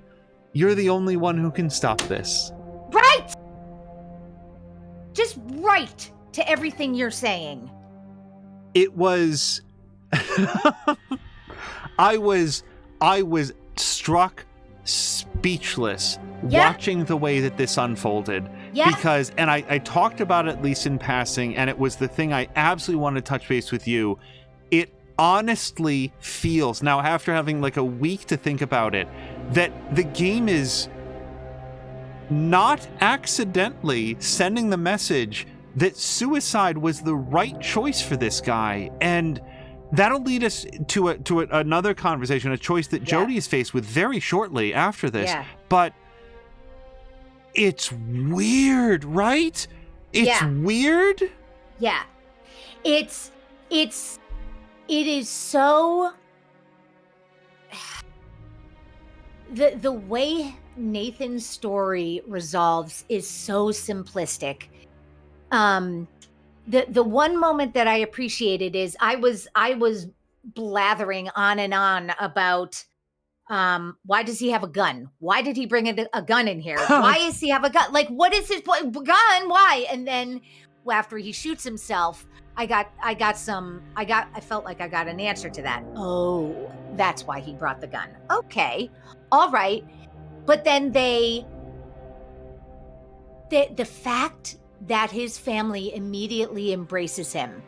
Once again, the superficiality of these relationships where, keeping me in constant torment for years. Forgive. Hi, honey. Like, and that they bullshit. were right there, like that. Right. I mean, maybe the moment of Nathan's death drew them to him. That's not established. It kind of feels in the moment that they were just like hiding from him. Right. It's right. Because isn't he walking around going, Helen? Isn't he calling for her? Yes. Is that him? Yep. Yeah. Okay. That's my memory of it anyway. Yeah. And I had not thought. Oh no, go.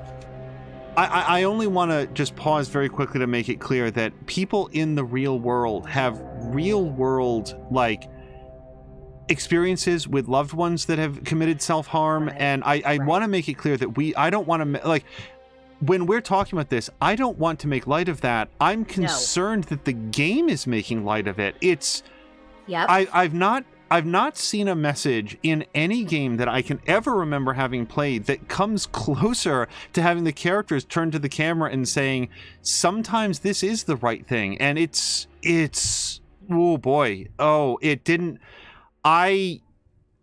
took some time to process that while playing and then in the days since playing it. And I still don't know what to make of it. And if I can share with you, let me shut up because I want to hear what you were about to say. I am not sure. So go ahead, share. So if it was me, it occurred to me very late in the game that this is David Cage's swing at a horror story. And it doesn't really feel Beyond Two Souls at most points like it's a horror story, but I think it's supposed to be sort of spooky, and Jody's hunted and haunted by things that she can't see, and and then the further that I go into it, there's like elements like with Salim in The Mission and other things that we don't need to enumerate in detail right here. Right. But I think that this is supposed to be a horror story, and if it was me, at the end here, the way that I would have adjusted this script is the revelation that Nathan's family is trapped on that panel in his office. They're always there. They're always suffering. They're always being ripped and whipped by these forces that he's using to keep them there. And in his anger and angst and desperation, he forgot to turn it off. So now he's in the Black Sun. He kills himself. He reinstantiates himself and goes to like find his family. Now they'll come to me. And then he realizes once the pain that he's experiencing in life is away and he can think more clearly, he realizes the machine is still on. They're still trapped there. Oh my God. And I can't get to them anymore. I can't turn it off and rescue them. and I've consigned them to that fate because, you know, as with everything condenser related, the fucking off switch breaks, so they can't, like, I think that I would have had that be his final fate. That wow. he, like, it would have been way darker, but it would have been more fitting for the story. That, like, and also, by the way, not have maybe sent the message that shooting himself in the head was going to get him everything he'd ever wished for. Yeah. I sometimes it's interesting to think about, like, how a horror story can end, and I think that might have been the way that I would have gone with Nathan's character, not because I feel like he's a character that deserves a ton of punishment, but sometimes the worst endings have to be reserved for people who were just misguided and made a series of mistakes, and that's narratively the most horrific at all. When a bad person gets their comeuppance, it feels good. Yep. When somebody who lost sight of themselves for a while does something that hurts those who love them the most. I mean, the alternative would have been Nathan arriving in the afterlife and his wife and daughter being there, and they're like half faded, they're ruined, they're damaged in some way, and they hate him for it. Yeah. That would have been another option, but it's just me workshopping. I thought that the scene with Nathan learning about his family's death was poorly handled in ways that, you know, you sort of get it, like maybe you don't need this to go on too much, but the scene with his death, I felt like just him smiling beatifically back at Jodie and saying, well, I have everything I wanted. Best of luck to you. Please see if you can stop all of life from being extinguished. It was right. I keep saying this and now I need to stop. It's so weird. It's so weird. And I couldn't let go of that. That was my, oh no, David Cage, what have you done? And you know, here's the thing, as there are a couple of things going on for me. The thing I was much more focused on is just what are the mechanics of all of this? Logistically, how was this supposed to work?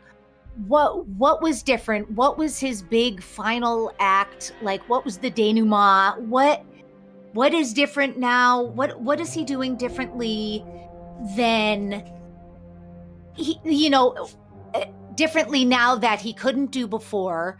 Why did he need, like, if we're going into the Black Sun, why did we need to bring the containment field down? Like, why did, if we were going into it, and clearly we had these belts that would protect us, they were sitting right outside this door, actually, now that I'm thinking about it, for the Black Sun to have not been a place that people had gone in before. They sure did have a whole bunch of laser tag vests sitting in the waiting room. Like, you know, like, ugh! So the logistics were the things that were really getting to me. And for me, I know the conversation about suicide is very dicey, and it was not, like, the way you were framing that, it was very hilarious at the beginning of our recap, you know, for you to just start with that. And brilliant. But I hadn't framed it that way.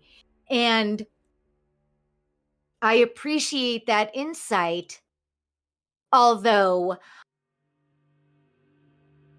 I feel like we don't get see, and this is a really dicey topic to talk about, but I feel like I say this in my playthrough, and I don't know why I'm like dancing around this so much, but it's life for the sake of life. I feel like that is the luxury, that is a mindset that is reserved for people who have the luxury of never having been severely chemically depressed. And just being alive is not always the better option. If it's being alive and being destitute, miserable, you know, hopeless every day of your life, that is not, I mean, I appreciate the presentation of simply choosing life for the sake of choosing life is not always the best answer. Sometimes not being alive is the better answer. And I know that the pat thing for people to say is suicide is a temporary solution or a permanent solution to a temporary problem. And I get very frustrated at that because there is some sanctimony involved in that mindset that does not take into account the daily, minute by minute reality of people who are suffering. And so I absolutely hear and see where you're coming from. I do think you are absolutely correct in just sort of this, I killed myself and I got everything I wanted, and the danger of that. I think that could have been executed in a much more appropriate, subtle, nuanced, and realistic way. But I also do appreciate and this is, I don't know that this is in the story anywhere, but when I think about my life and the life of people I care about who suffer from depression, my filter is there. My filter, I've got a preset filter that says life just for the sake of being alive is not always the better option. And that's what I want to say about that. Yeah, and I think that the goal of the advocacy there is to get people the help that they need. Like you know, like you said about people who are grappling with like severe depression and stuff, that right. At least a faith, a hope that there is something that can help with that. And at least here in the United States, there is a real urgent problem with access to, for mental health benefits, mental health aids, proper assessment, diagnosis, and treatment. And it's the conversation that you hear from time to time. We don't tell people with diabetes, just get over it, just buck up, just like be healthier, just go out for a night on the town, you'll get over it. And yet that go is for how the walk. Right. So like treating mental health issues seriously and as something that can be treated like diabetes with proper, potentially proper medication, like you might with a broken leg, with rehabilitation, not physical rehabilitation, but mental and emotional rehabilitation, that these options exist for people. And it's, if there's a lesson for Dawkins, like the character of Dawkins, you would think that it would be he never was able to reconcile his grief. He was never able to reach closure, and that gnawed away at him, and it ate away at him. But the way that it's presented in the game is it's introduced so late, and maybe you're meant to like put together little things that you saw, like Dawkins handing Jody the music box. I went back and I rewatched the scene with his family afterwards, because I was wondering, Dawkins had Jody commune with the music box during the separation chapter, and that was where Jody got the flash of a young girl and asked Dawkins, who is that? We talked about that earlier. Yep. I was wondering, did Dawkins use that music box as the core of his machine to locate his wife and daughter? Was that... Was Dawkins not just doing an experiment with Jody, but was Dawkins trying to identify objects from his family's life that had sufficient spiritual resonance that he could use those objects to find them in the infraworld and draw them into this cage? And when I went back, I didn't see anything of that in the scene. I looked for that music box. If it's there, I didn't see it. But I thought that maybe if I was looking, because I thought it would have been cool, like a nice bit of continuity, that specific object was there because Jody had been able to use it to see a vision of his daughter, and it's not, as far as I can tell. Yeah. So, that resolves the Dawkins story, and Ryan shows back up because he and Jody had gotten separated, and he's like, "What's all this then?" And Jody's like, he found what he was looking for. That's her summation of what happened. Right. It's why also was it necessary for her to call out to Ryan? She didn't see him, and then suddenly he's like, "Here I am." Like, we didn't need the moment where she's looking for him if we're not gonna make that important. But anyway, go on. At a dramatically convenient moment, Ryan does show back up, and then I think that's where they trade belts. And then Jody is pushing her way in towards the Black Sun. And I will say, I thought it was pretty neat when Jody was pushing in towards the Black Sun, and you got to see, in a reasonably seamless way, Jody across the ages, like all of the different Jodys that we've seen across the course of the game. That was cool and well done. Yep, agreed. 100% agreed.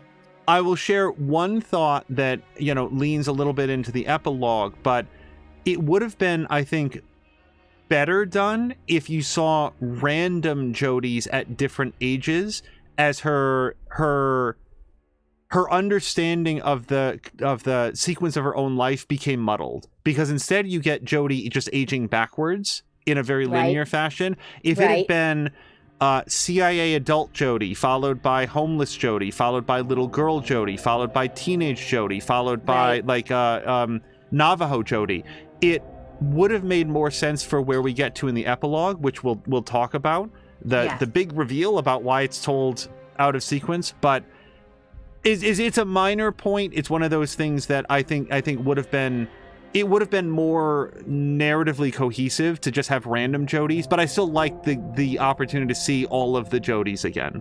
Yep, absolutely agreed.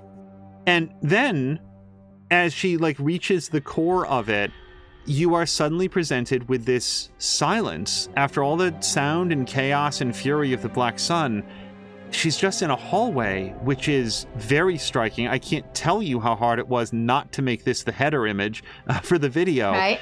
Oh my God, ditto. Yeah, and so you've got the blue on one side and the black on the other side with no indication of what it means. Can I just ask, which one did you go for first? I sat on that decision for quite some time. And there were a number of options that I weighed. And one was, clearly they're encouraging us to go toward the light side, which for me makes me want to go toward the dark side, because there's don't give me a choice if it's obvious which choice you want me to pick.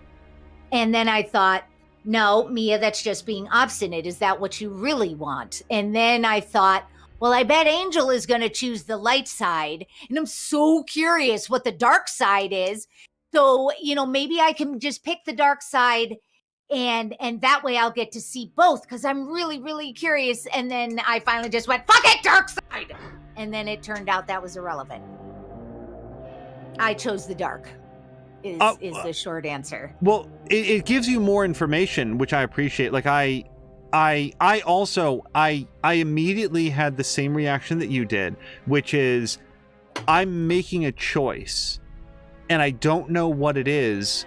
And that's fine, because I don't think that Jody knows what it is either.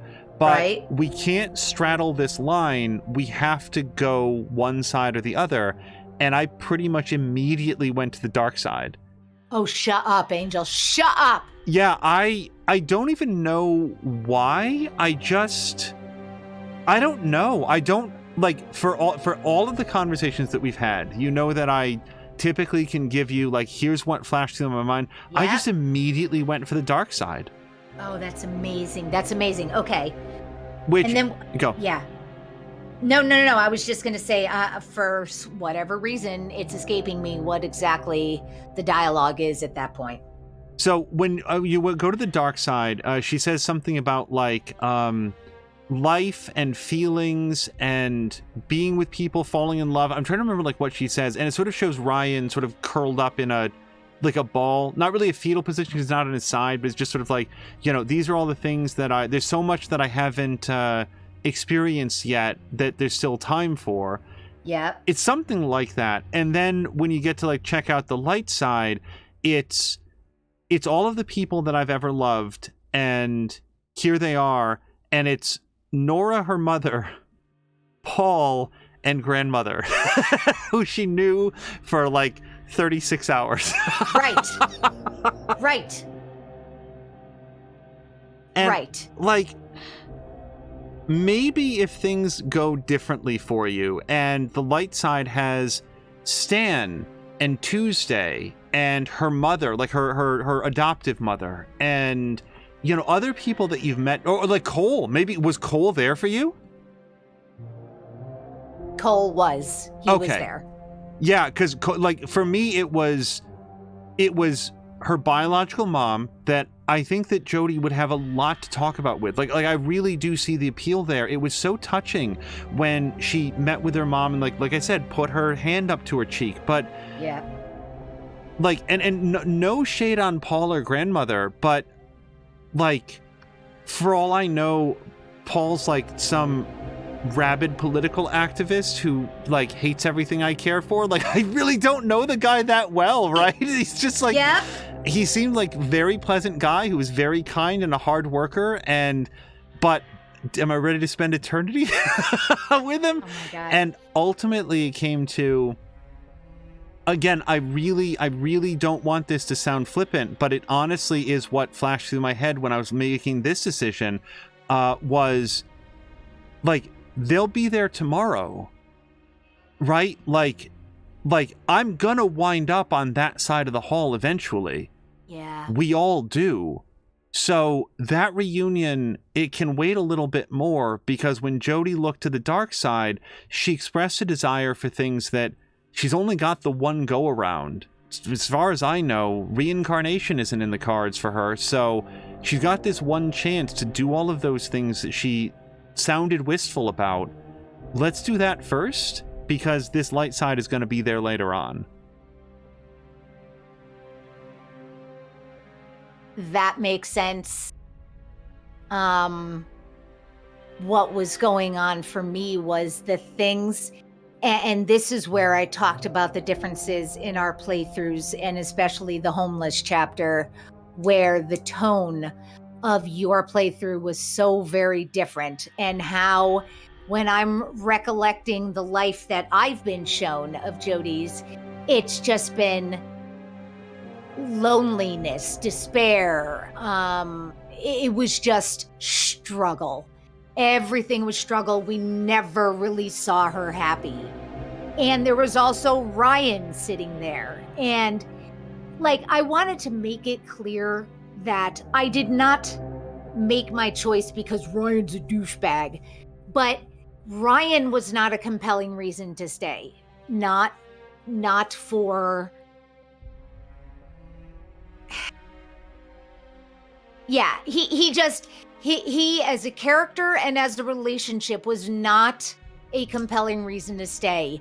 And then I'm presented on the other side with my mother and with Cole, and what she said was all of my loved ones, the people I've loved. And I sat on it for a minute and I was like, I have the choice here between a life of struggle as I've played it, or just being happy. And I chose Beyond.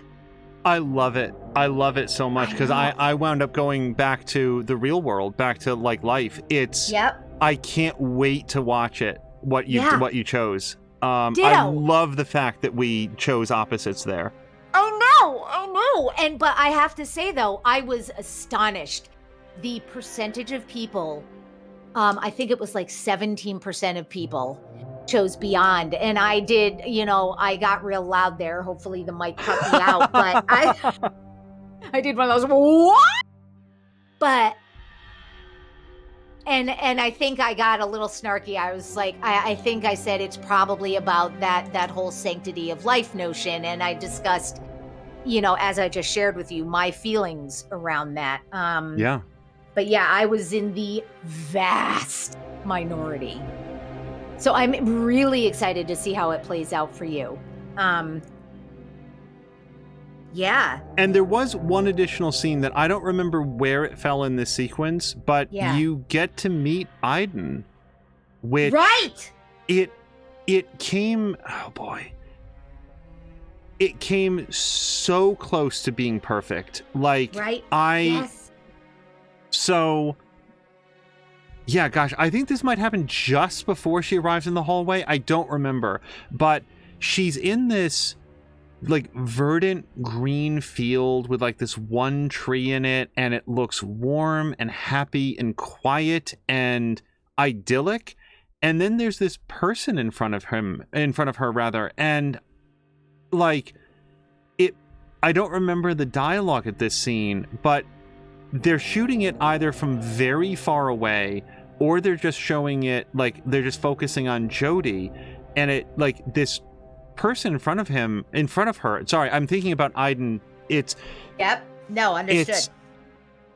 I love the fact that they don't show Aiden, and in fact, I wanted them to show less of him, because even without like going back and looking at the VOD, you do sort of like see the character model, and it's like as that scene played out, and I became aware that I don't think they're going to show him clearly. Like, we're not going to get a close up on his face or something like that. I immediately fell in love with that. I love that Jodie gets, because we've never seen Aiden. Jodie perceives Aiden as a black blur that's tied to her with a cord, but we never see that over the course of the game. At all points, Jodie's experience is still a little bit removed from what the player gets, and it felt so appropriate to have that carry on through the end, and I would have cut even more around it so that you don't even see like adult male would have been about what you could have pulled out, and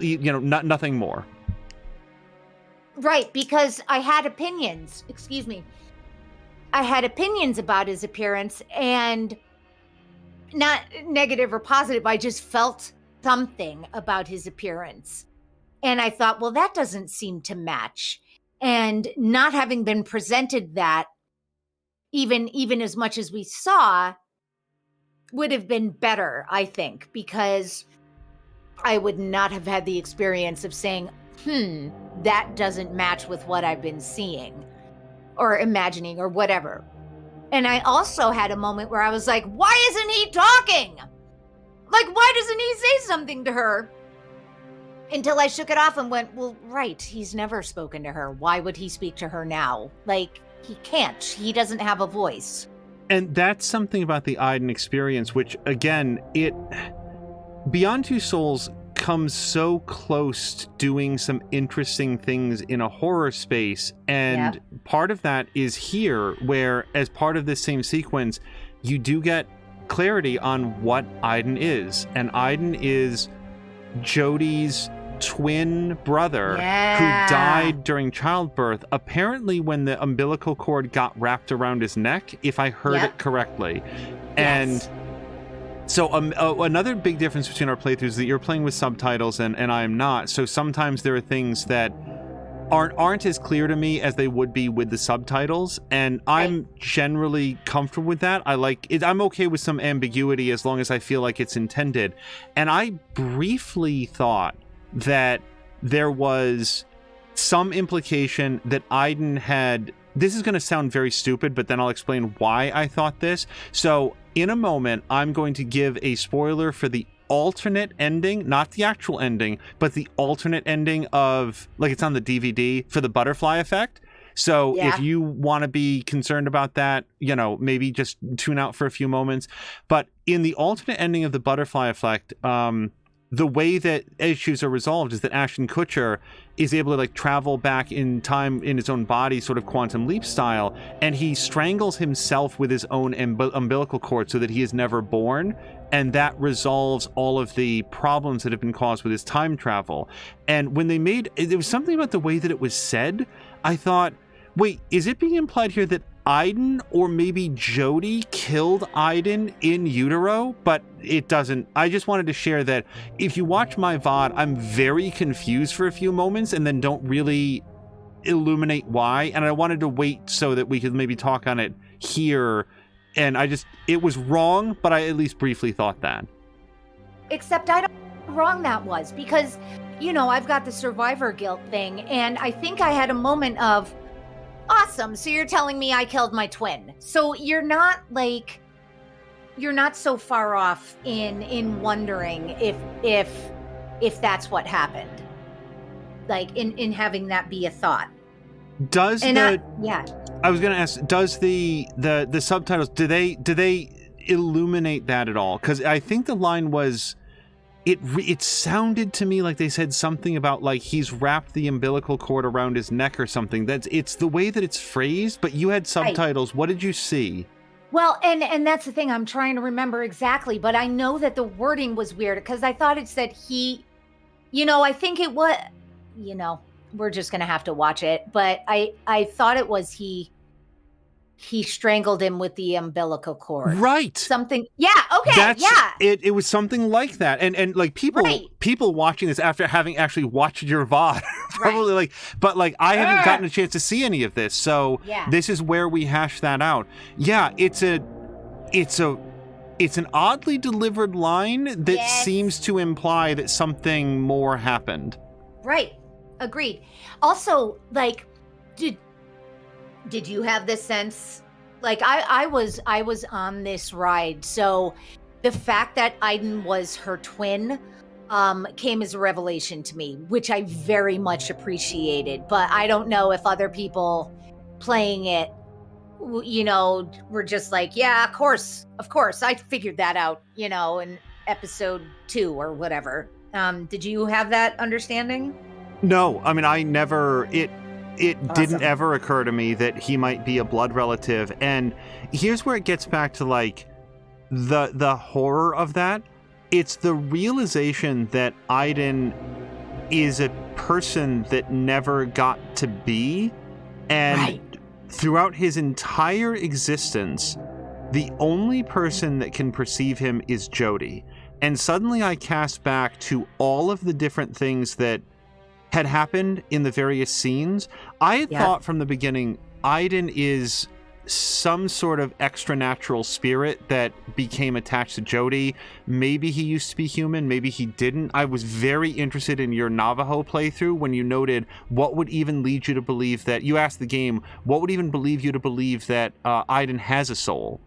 And for me, I'd never questioned that Aiden was a soul. It didn't occur to me like whose he might be.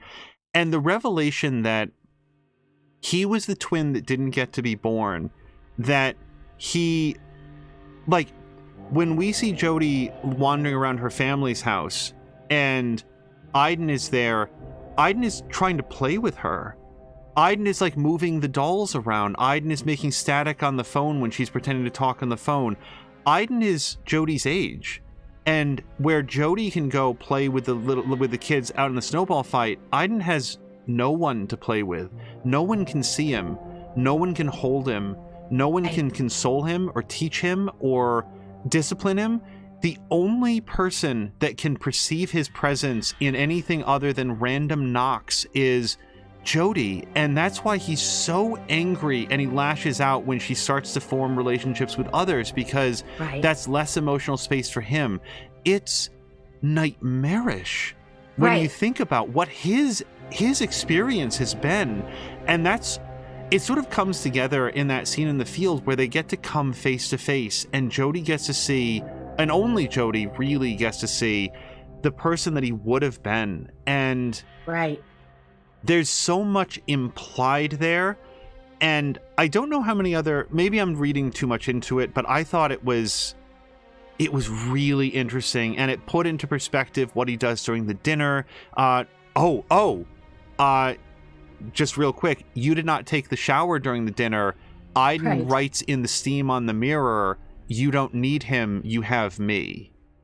Oh, wow. And so little things like that, it put into perspective. Like, you know, you reach the end of The Sixth Sense and your mind casts back at all the things that you've seen, and you start like matching up what you've learned with what you saw and what you thought you knew. That happened to me upon learning who Aiden was.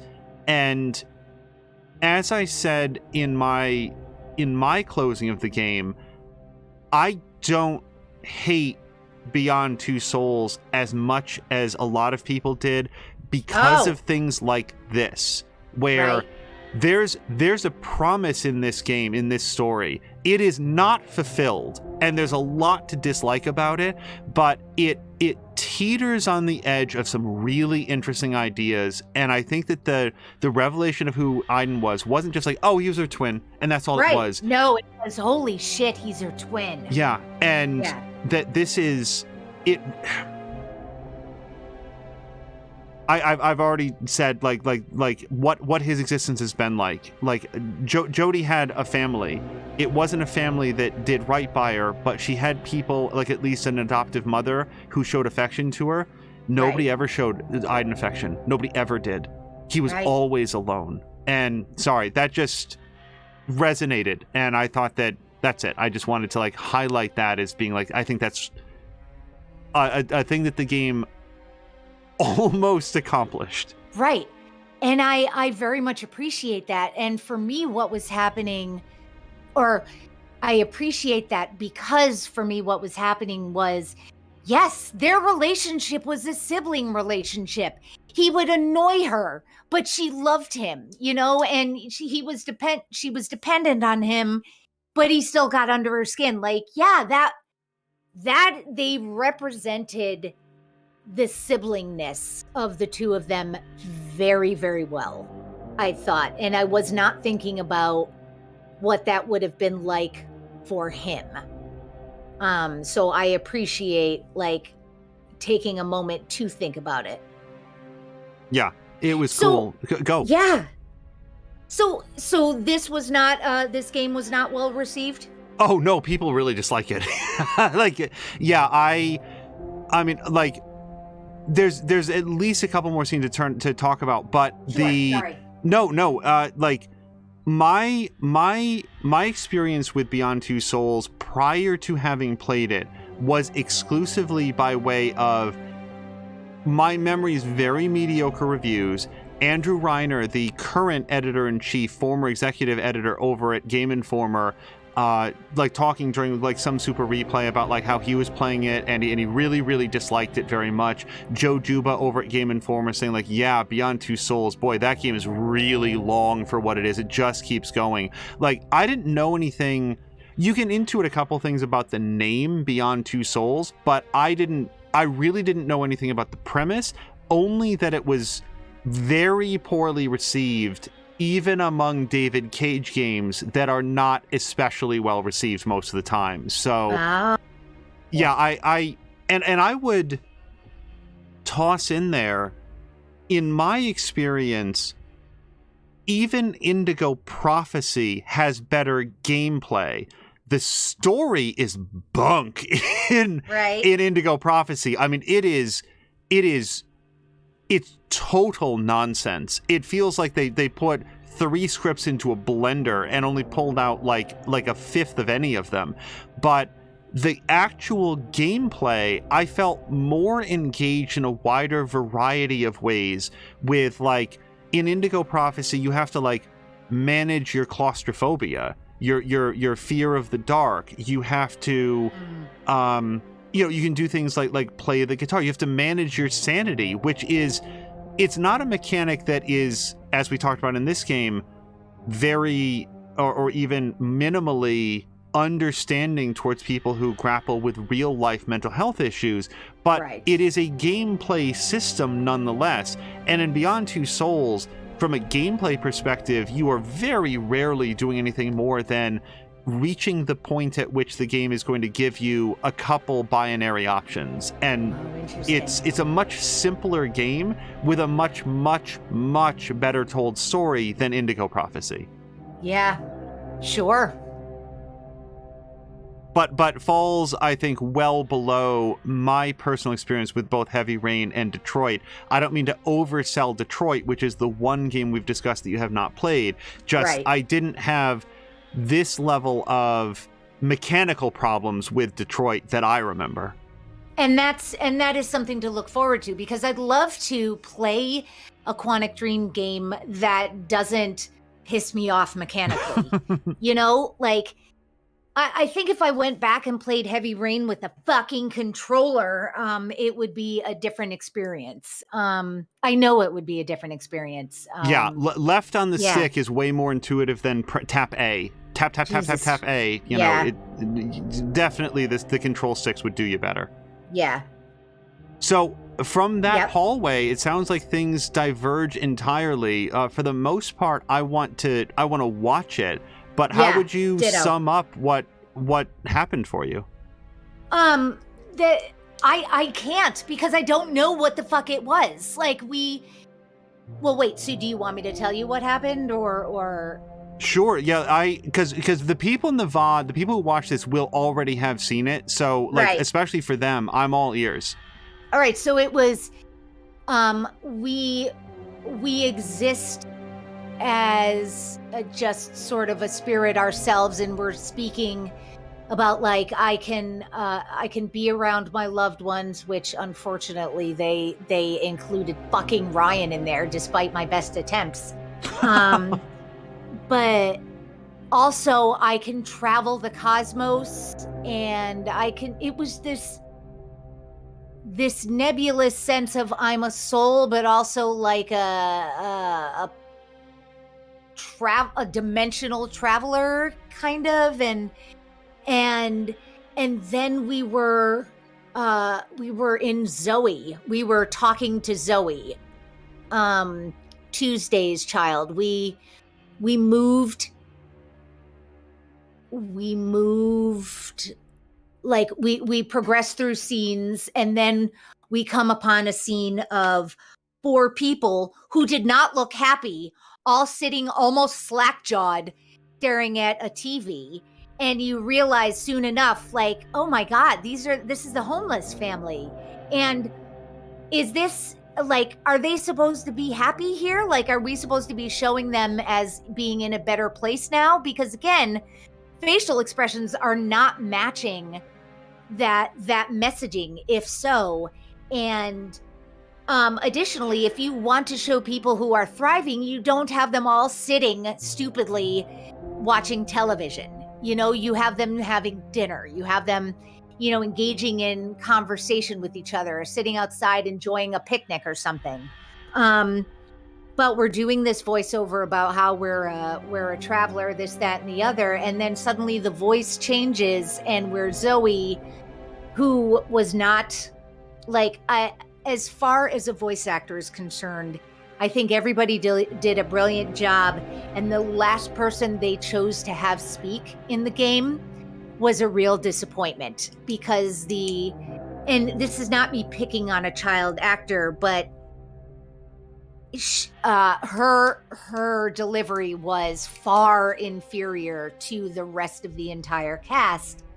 And she's talking about, oh, I've got this entity, and she tells me things, and she's telling me to be, see, again, it's kind of nebulous, but telling, you know, I'm alone, but I'm not alone, and she protects me and talks to me, and she's preparing me for the future when it's going to become time to act or something. It suddenly became a sci-fi game at the end. I am really doing a piss poor job of summing this up, I think, but it at least is reflective of me sitting there going, what?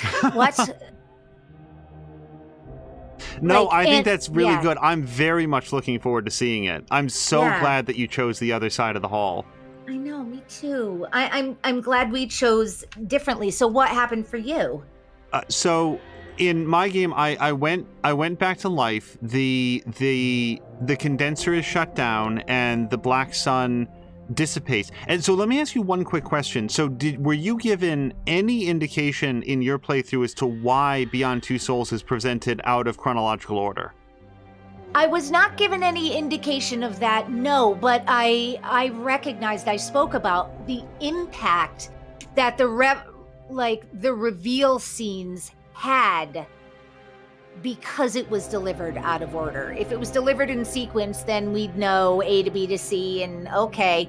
But I appreciated having the moment with Salim when I went, that's why she left the FBI or CIA, and I wouldn't have had that moment if it were just delivered chronologically.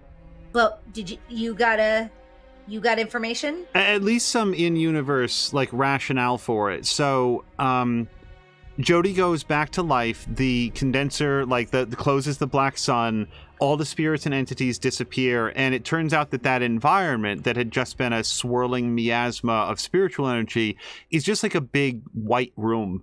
It's just like a regular. It looks a little bit to me like the bottom of one of those giant astrometric dishes that they monitor like cosmic radiation through and stuff. It's just sort of like a big empty white room with nothing in it, and Ryan is there, and Ryan is fine. Nothing in it. Sorry. Go ahead. Sorry. And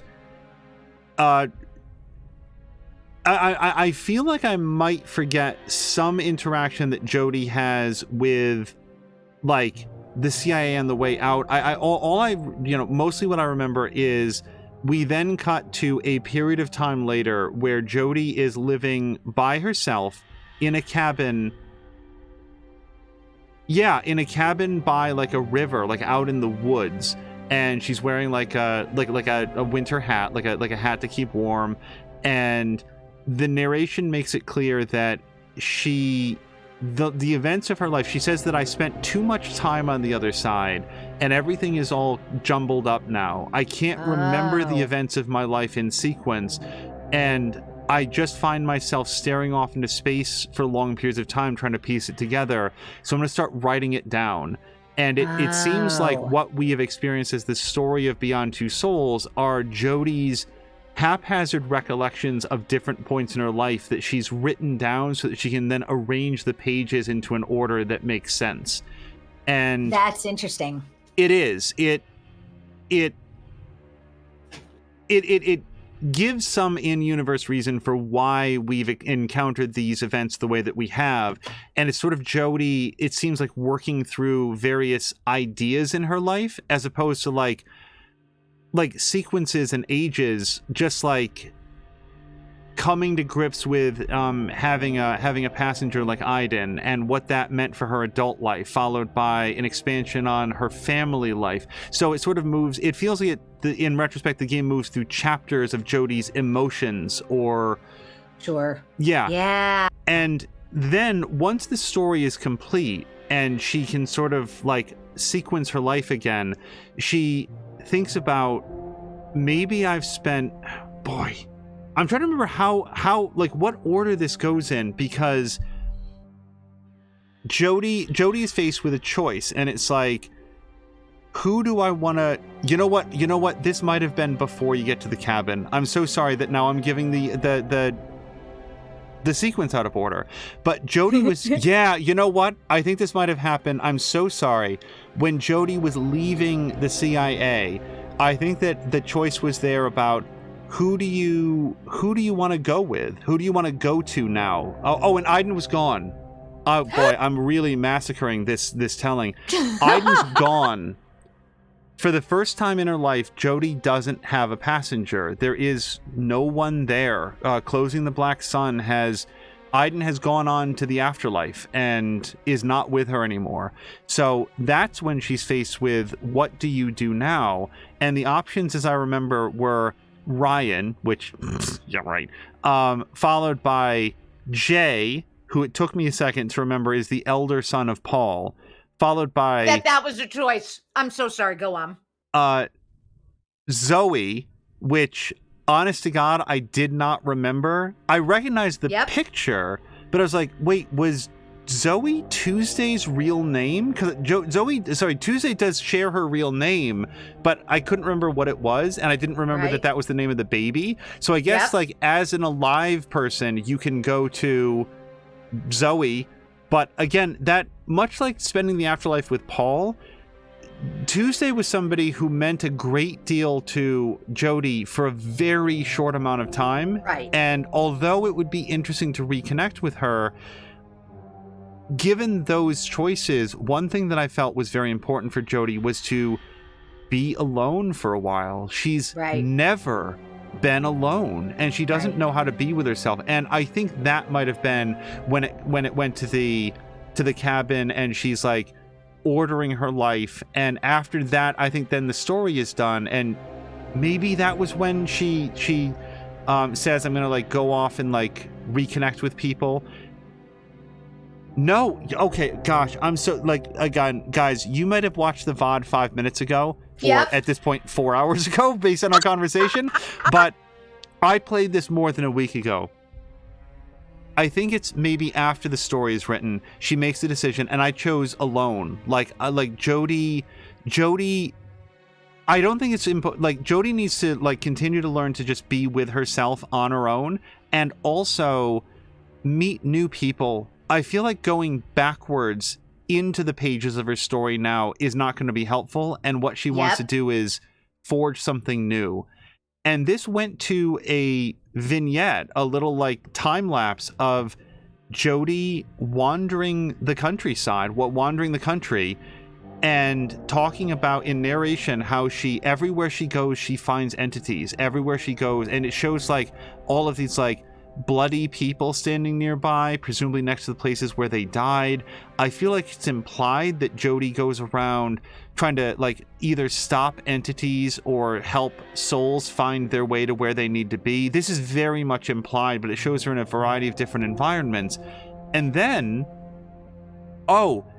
she like goes back to her hotel room and Aiden has rejoined her. I think it's like Aiden appears in like a television, like writes something in a television screen or something, but Aiden returns to her after a certain period of like being on her own.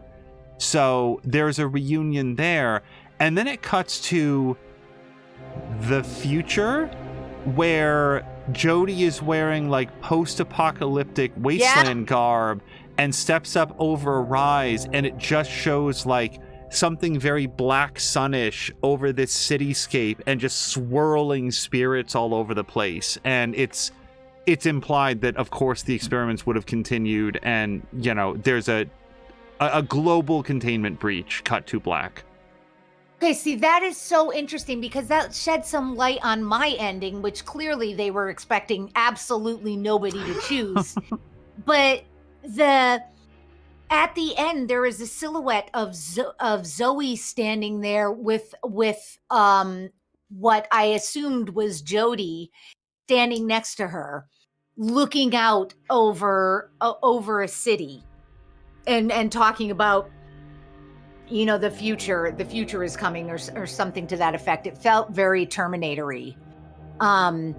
So that must have been what the implication was, and all I thought was like, all this is a build up to a sequel. Like, I don't even know what we're talking about. I don't know how this is related to the current story at all, but I guess I don't know.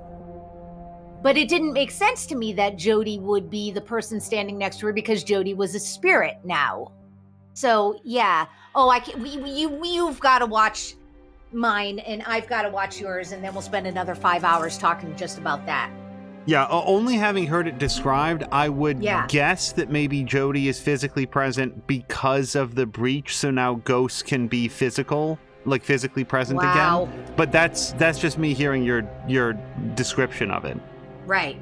My stellar description, my eloquent and very detailed, refined description. Well, I'm like Jodie here. I'm trying to remember exactly in what sequence. Like the people that watch the VOD, they're like, I can't believe that seriously he told it so poorly. I know. And I have less of an excuse because I played this like yesterday, and it's just a jumbled mess. I remember Jay though. You say Jay, I knew exactly.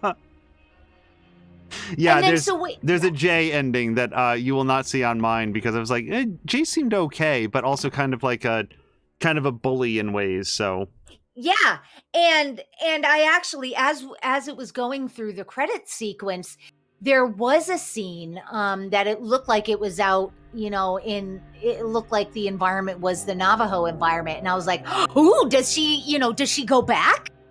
So I must have been seeing a blip of her having taken the family up on the invitation, you know, to come back and stay with them for a while if they wanted.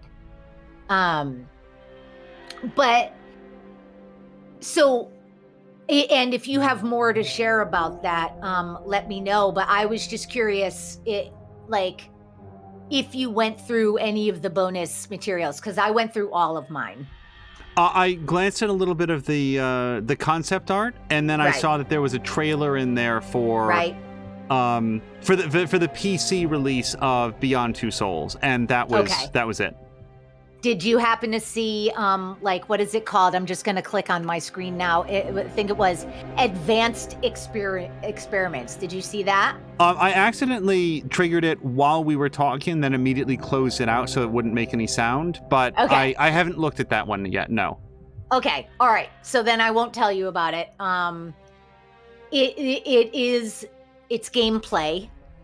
Not very long segment at all, but I'd love to know if you actually engage with it, what you think. All right, I'll check that out. I don't think it'll be in the sequence because this is Right. No. This is for sure the most exhaustive outro that I think either of us has ever done for a game. Like we it was so much fun to talk to you about this and to like work it out and to check in with you as we went. And I hope that people who have watched this sequence in the VODs enjoyed it as well, because this was all to help, cover for some time that you were on hiatus. And I love the fact that you were thinking of your subscribers and wanted to make sure that there was a steady stream of content. And I'm really glad that I was able to help out.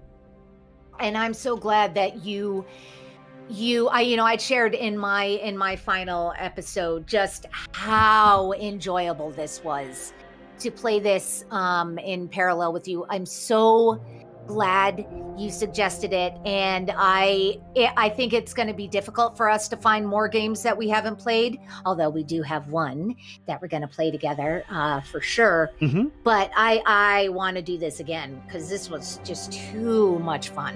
Yeah, this is like peak narrative game for me, where as we go through, we get a chance to talk about what's happened, what we think might happen, touch base on the story and the mechanics so far. I had a great time.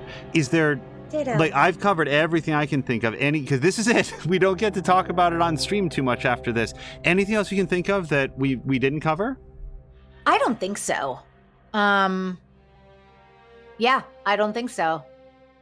All right, so I guess that concludes our thorough playthrough and deconstruction of Beyond Two Souls. For more content like this, mostly in a live format, but who knows, maybe we'll get a chance to do some more VODs in the future.